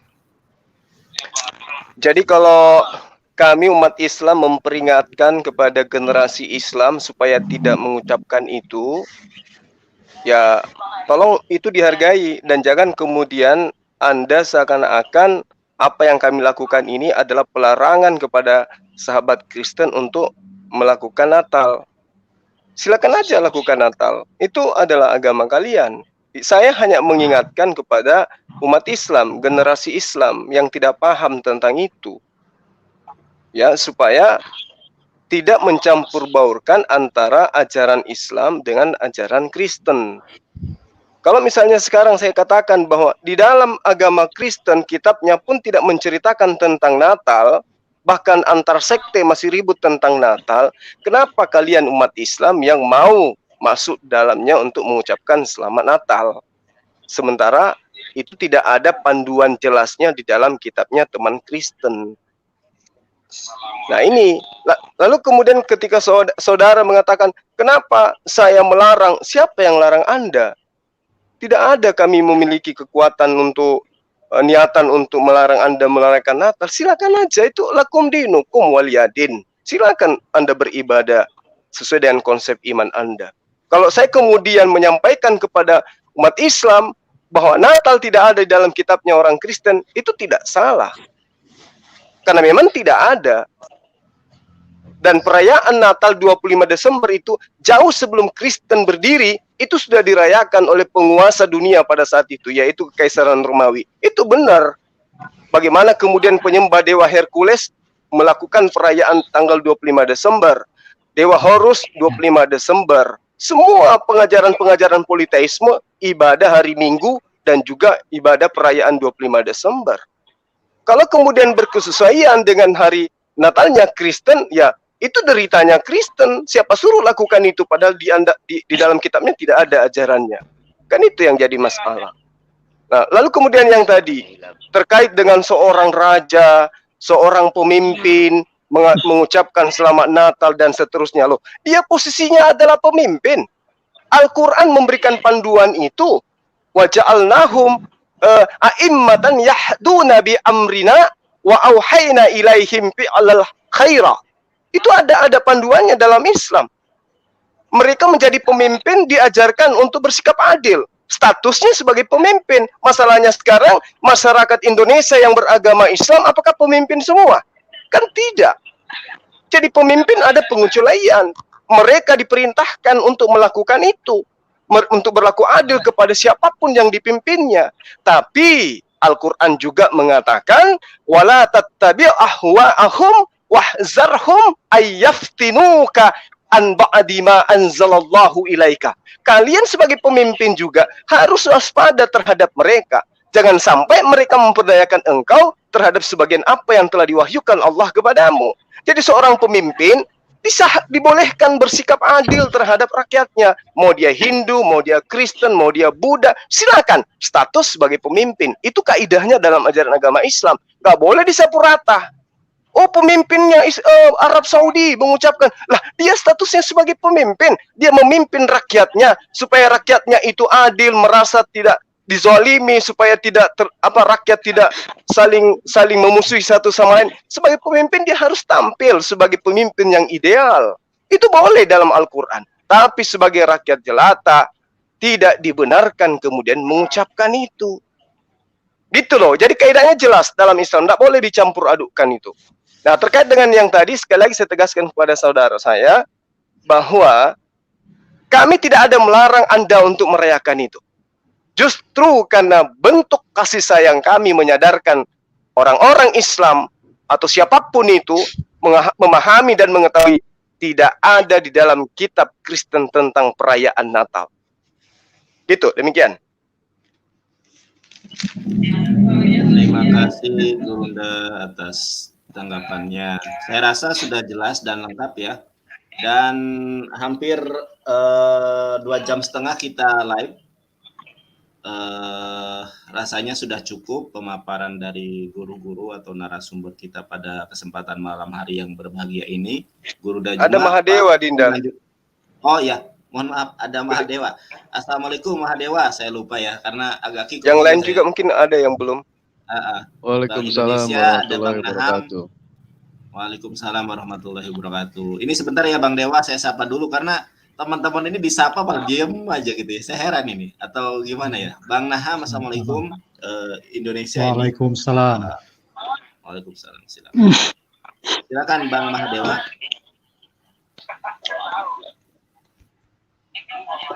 Halo Bang Mahadewa. Bang Dewa. Ya. Assalamualaikum warahmatullahi wabarakatuh. Waalaikumsalam warahmatullahi wabarakatuh. Pada semuanya, wah di sini ada si hitam manis juga ternyata ya. Udah lama nih kita nggak ngobrol-ngobrol ya kan. Gimana kabarnya Bang Najir? Alhamdulillah baik. Kalau sudah ngomong hitam itu saya sudah langsung tanggap. Itu saya kalau bukan orang lain. Katanya udah dioperasi plastik jadi putih, gimana masih hitam juga ternyata ya. Tapi kan lebih cerah karena ada lampu di depan. Oh iya benar. benar. Baju belang kayak ular kadut lagi. Baik. Untuk masalah toleransi ini ya, toleransi dalam beragama ya, Dewa cukup miris juga ya. Ternyata di Bogor itu ada juga yang mempekerjakan Muslim pakai hijab, mereka menggunakan topi-topi Sinterklas gitu ya. Kata Dewa kayak kok begini amat, seolah-olah ada yang namanya penekanan ya, penekanan. Tetapi ketika umat muslim melakukan yang namanya Idul Fitri ataupun Idul Adha, mereka berhak untuk tidak mengucapkan. Kami tidak masalah. Kami tidak menuntut mereka pakai peci, pakai baju koko, tidak sama sekali. Tapi Dan justru ini bulan, mereka yang ke-Islam-Islaman pada saat itu. betul, Iya kan? betul. Iya. Mereka yang Kami tidak ke-Islam-Islaman. memaksa. Dan Padahal inilah tidak memang disuruh. saat bulan Desember ini bulan yang benar-benar gimana ya? Ngeri-ngeri gitulah pokoknya. Kalau kita mengucapkan kita serba salah gitu kan. Tapi kita harus tahu dulu asal muasal bulan Desember itu apa dulu, dari mana dulu asalnya gitu kan. Ternyata dulu ada seorang kaisar, dia mempunyai selir, namanya Desi. Disuruh ngambil ember, ember, jadi Desember namanya. Kenapa? Mau ngomong apa lupa lagi. Terusin dulu Bang Nandar, terusin dulu. Lupa. Ada saja ya kalau ada Bang Dewa ya. Masya Allah. Luar biasa. Ada lagi Bang Dewa, memang ya sangat miris Gurunda. Saya salah seorang yang pernah ya menjadi salah seorang di antara mereka yang kemudian diwajibkan bahkan kalau nggak pakai itu di SP. Waduh, ancamannya itu SP loh, bukan macam-macam, bukan hanya teguran atau sindiran belaka. SP. Saya kaget loh, kok SP? Berarti ini ada bentuk penekanan, pemaksaan. Surat Jelas-jelas peringatan. di sini ada, iya di SP Gurunda. Saya waktu itu karena waduh SP nih ya udah SP 1 gitu kan. Kenapa? Ini ada unsur pemaksaan. Betul apa yang disampaikan Bang Dewa. Kita Idul Fitri, Idul Adha tidak ada penekanan atau perusahaan Muslim yang mewajibkan karyawan dari Kristiani atau dari umat apapun untuk memakai baju koko, peci, atau kemudian meng-SP mereka yang tidak memakai atribut Muslim. Nggak ada. Saya belum pernah menemukan satu perusahaan pun yang melakukan rule atau aturan semacam itu, tidak ada. Tetapi yang mewajibkan pakai Santa Claus, topi, kan yang aneh itu adalah pakai jilbab, pakai kudung, tapi atasnya kupluk Santa Claus gitu kan. Aneh ini. Tapi ya mungkin karena mereka butuh pekerjaan, kemudian ada ancaman seperti SP1, SP2 dan sebagainya. Nah ini yang saya khawatirkan. Dan saya berharap, saya memohon kepada pihak-pihak yang terkait, bijaklah di dalam membuat sebuah aturan. Anda mengatakan kami intoleran, sedangkan secara sadar atau tidak sadar, justru yang membuat kebijakan tersebut, perusahaan-perusahaan itu yang tidak intoleran. Yang mohon maaf, tidak toleran, tetapi intoleran. Mewajibkan sesuatu yang bertentangan dengan akidah kami. Jadi harus saling memahami lah ya, ini bagian akidah. Gitu. Karena tidak setiap orang berani untuk mengatakan, tidak setiap orang berani untuk menyampaikan. Jadi kami sampaikan di dalam forum yang berbahagia ini, mudah-mudahan para pemimpin perusahaan atau pemegang kebijakan harus paham dan memahami ini agar tidak terjadi disintegrasi sosial di antara kita. Itu yang menjadi harapan dari relung hati saya yang terdalam agar terjalin komunikasi dan toleransi yang baik. Sebagaimana disampaikan oleh guru-guru saya di sini bahwa toleransi itu adalah lakum dinukum waliyadin. Cukup di situ. Agamamu, agamamu, agamaku, agamaku. Kamu Natalan silahkan, kamu Nyepi silahkan, kami pun Idul Adha, Idul Fitri silahkan. Jangan saling mengganggu atau memaksakan keyakinan satu dengan keyakinan yang lain. Itu saja Gurunda, mungkin closing statement dari saya hadirkan. Saya persilahkan kepada Gurunda sebagai narasumber pada kesempatan malam hari yang berbahagia ini, karena sudah 2 jam, hampir 3 jam kita live, khawatir di sana sudah terlalu malam gitu. Kasihan Gurunda di sana, mungkin besok harus bekerja kembali. Silakan Gurunda. Baik, makasih. Jadi malam ini saya hanya ingin mengatakan kepada sahabat-sahabat semua, ya, semua yang menyaksikan acara ini berlangsung, bahwa kami dari tim ZZZ dan juga termasuk MMCI ya, Makassar Mualaf Center Indonesia itu sedang menggalakkan tanggal 25 Desember itu sebagai Hari Mualaf Nasional untuk sementara ini. Nanti kita akan upayakan bergulir sampai 25 Desember digaungkan di dunia Hari Mualaf sedunia. Insya Allah tanggal 25 besok ya itu ada kegiatan akbar yang dimotori oleh Arematea dan teman-teman dari organisasi Mualaf. Ada kurang lebih 20 organisasi Mualaf yang akan bergabung melaksanakan memperingati Hari Mualaf ya, Hari Mualaf 25 Desember. Jadi nanti kita akan rubah konsep yang selama ini di benak teman-teman 25 Desember itu hari Natal, kita akan rubah menjadi 25 Desember Hari Mualaf Nasional. Insya Allah hari Sabtu, hari Sabat ini saya salah satu narasumber di acara tersebut. Kita akan bagaimana bisa kemudian ke depannya setiap tanggal 25 Desember itu setiap kota di Indonesia merayakan Hari Mualaf Nasional. Ya, saya minta kepada Adinda Yonatan Nandar untuk organisasi yang Anda pimpin atau organisasi yang antum ada di dalamnya untuk digalakkan tanggal 25 Desember itu adalah hari memperingati hari Mualaf. Ya, sehingga apa yang kemudian kita perselisihkan atau kita perbincangkan atau yang selalu saja di akhir tahun kita ingatkan kepada umat itu tidak lagi menjadi sebuah hal yang menjadi PR kepada kita untuk mengatakan dan mengajarkan. Kenapa? Karena setiap tanggal 25 Desember nantinya kita akan peringati sebagai Hari Mualaf. Saya kira begitu, Adinda. Ya, sekali lagi, tanggal 25 Desember bukan hari Natal, tapi Hari Mualaf Nasional. Demikian dari saya. Terima kasih atas perhatiannya. Ya, saya akhiri wabillahi taufiq wal hidayah. Assalamualaikum warahmatullahi wabarakatuh. Ya, boleh nanggapi sebentar, Bang. Dewa. Boleh, silakan. Kalau saran Dewa sih itu tidak bagus ya kalau misalkan disamakan 25 Desember. Itu sih hanya sekedar saran aja. Yang bagus itu mendingan setelah tanggal 24 atau enggak sebelum tanggal 26.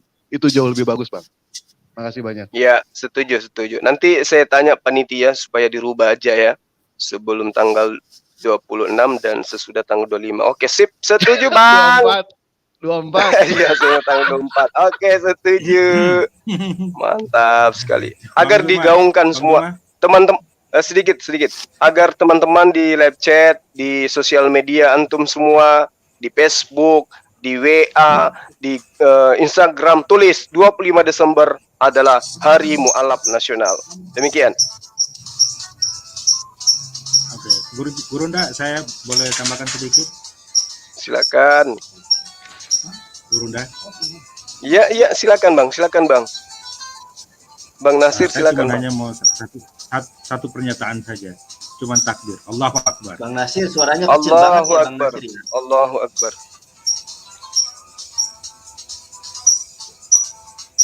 Feedback ya? Iya, Bang. Oke, maaf. Ya, rame-rame kita gaungkan ya, tanggal 25 Desember itu ditulis di mana-mana. 25 Desember Hari Mualaf Nasional. Siap dilaksanakan. Terima kasih. Oke, Adinda Yonatan Nandar, silakan dikutub. Oke, terima kasih kepada narasumber ya, Bang Ustadz Guru Nda Juma, kemudian Bang Dewa, Nandar. Bang Mas Nandar. Ya, sebentar. Boleh saya komentar sedikit ini? Ya, gimana Bang?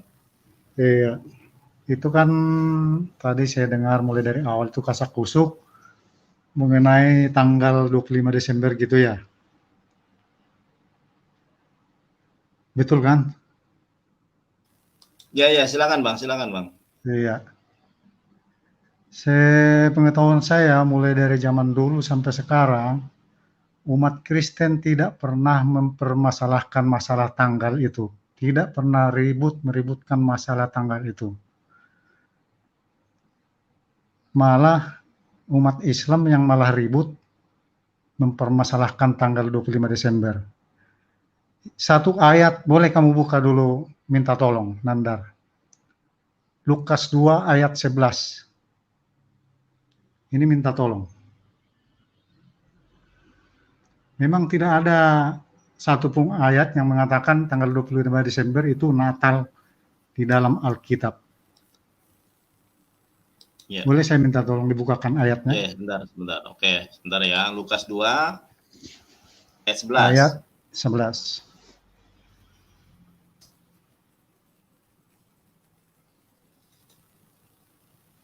Sebentar. Harusnya dari tadi abang itu speak up gitu ya. Pas mau ditutup baru ngomong.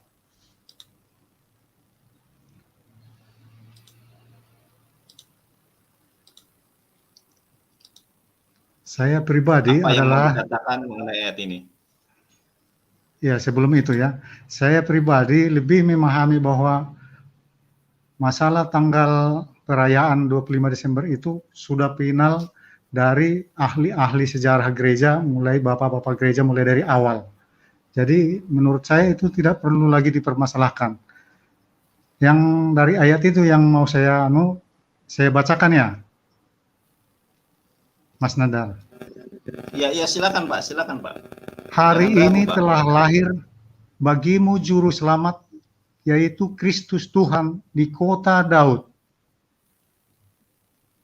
Di ayat kata-kata awal dikatakan hari ini. Hari ini tidak ada dibilang tanggal 25 Desember atau tanggal 10 Desember atau tanggal berapa.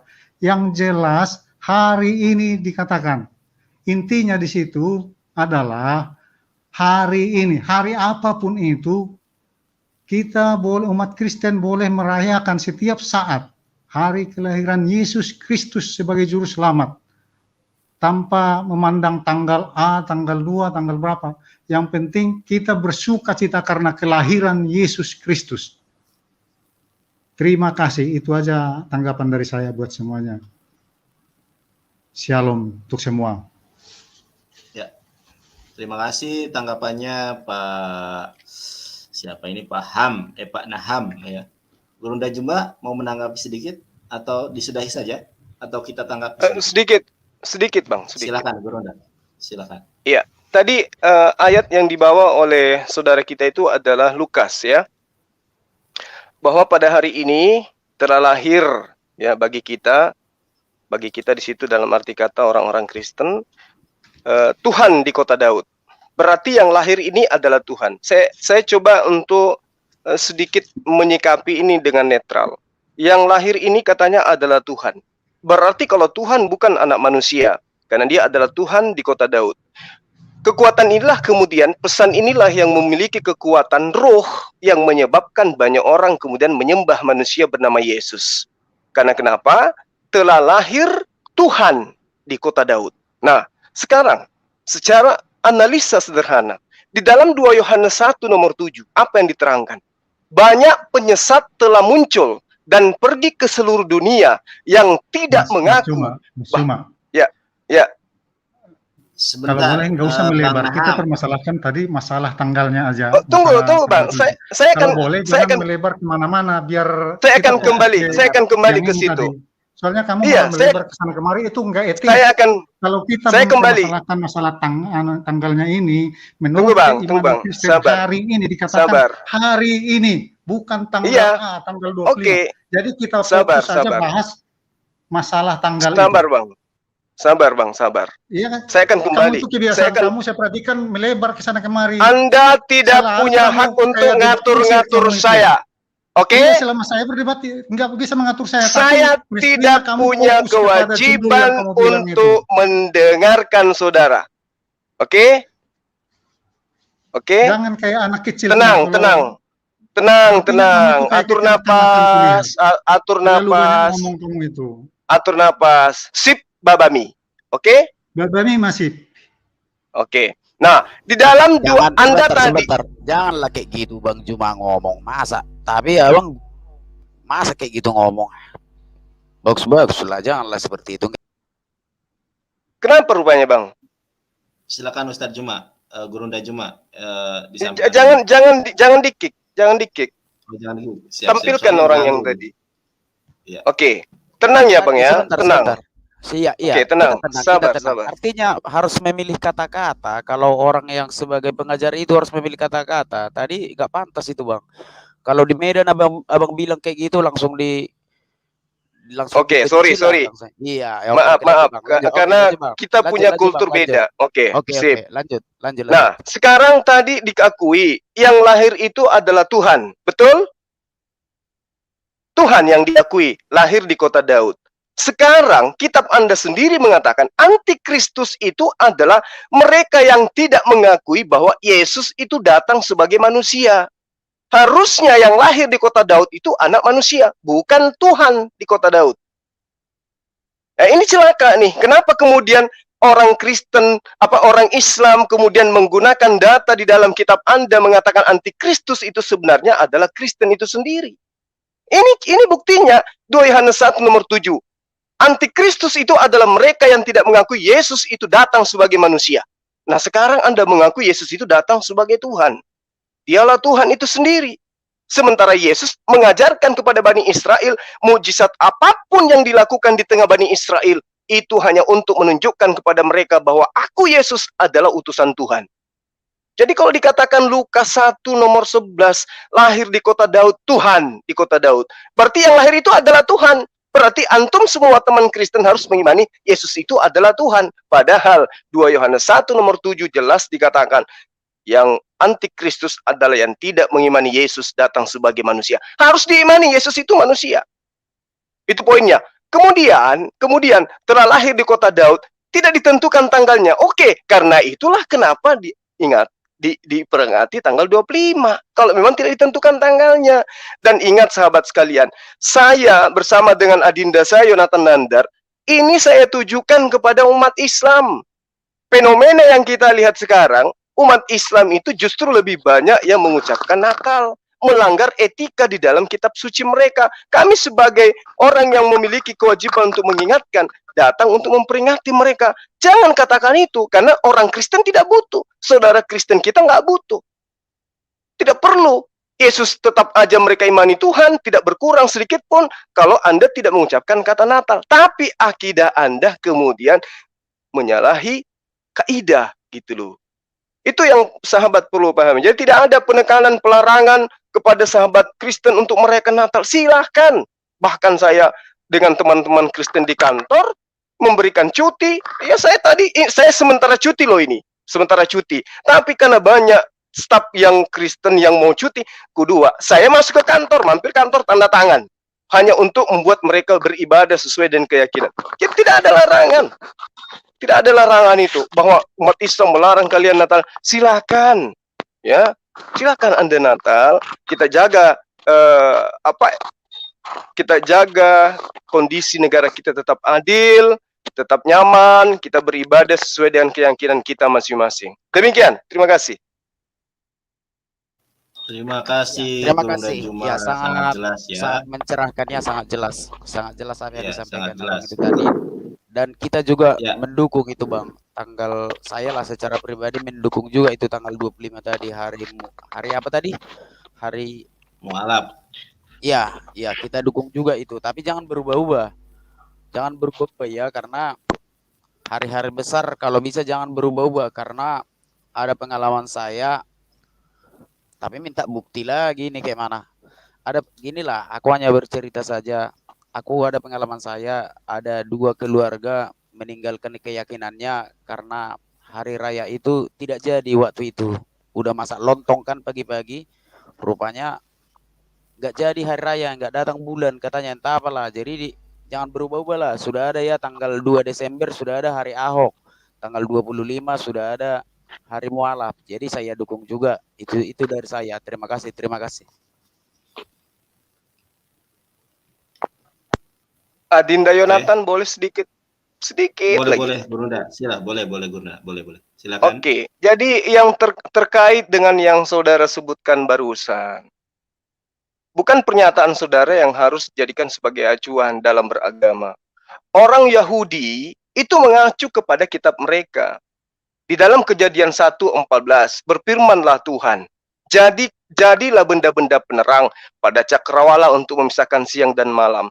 Biarlah benda-benda penerang itu menjadi tanda. yang menunjukkan masa-masa yang tetap dan hari-hari dan tahun-tahun. Artinya bahwa orang beragama itu kudu wajib ya menentukan sebuah hari perayaan berdasarkan bulan, berdasarkan matahari. Karena itulah kemudian Islam mengenal ada yang disebut hilal. Nah, lalu kemudian di Al-Quran juga diterangkan bahwa falikul isbahi wa ja'alal laisa kanan wasyamsa wal qamara husbana. Dzalika taqdirul azizul alim. Jadi Islam dan juga Yudaism sebagai agama langit memang melakukan penghitungan hari berdasarkan dengan bulan.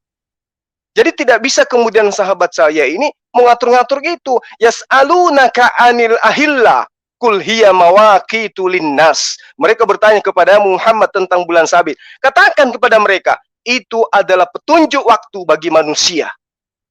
Nah, sehingga di Islam itu ada hilal, penunjukan waktu dan seterusnya. Jadi kalau misalnya ada penentuan hari raya, ya harus berdasar terhadap kitab suci. Begitu loh kawan. Ya, sekira begitu Adinda Yonatan. Silakan ditutup. Terima kasih. Terima kasih Gurunda atas pemaparan dan tanggapannya dari apa yang disampaikan oleh anak Batak ya.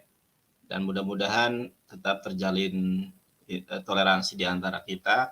Toleransi itu tidak harus dan tidak seperti yang disampaikan oleh beberapa oknum, yaitu harus mengucapkan Natal, tidak ya. Akan tetapi kita melakukan keyakinan sesuai dengan apa yang kita yakini.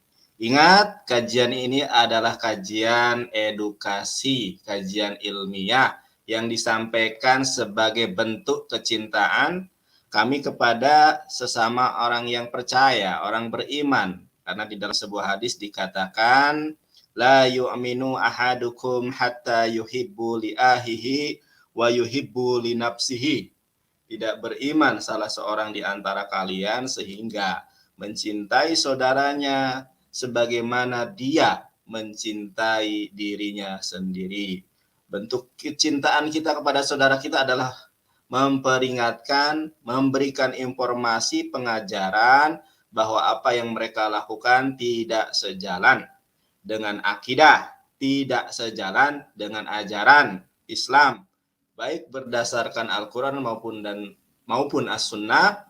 Bahkan jumhur ulama sudah qat'i ya, masalah pengucapan ini adalah masalah akidah yang tidak boleh dicampur baurkan. Apabila ada jarum yang patah, jangan disimpan di dalam peti, saudara. Apabila ada kata-kata kami yang salah, jangan disimpan di dalam hati. Saya sampaikan kembali, jazakumullah khairun kasiron, jazakallah khairun kasiron, Gurunda kami, Gurunda Juma.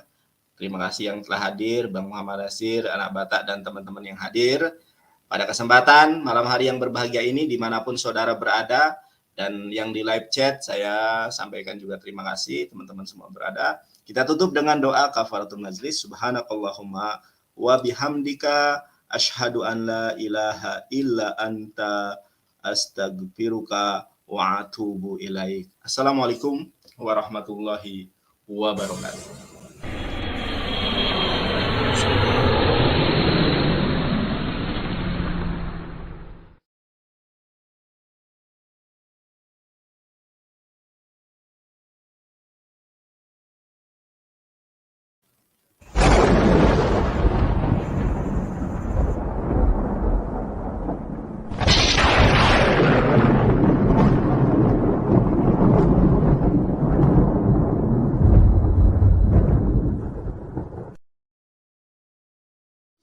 Assalamualaikum warahmatullahi wabarakatuh.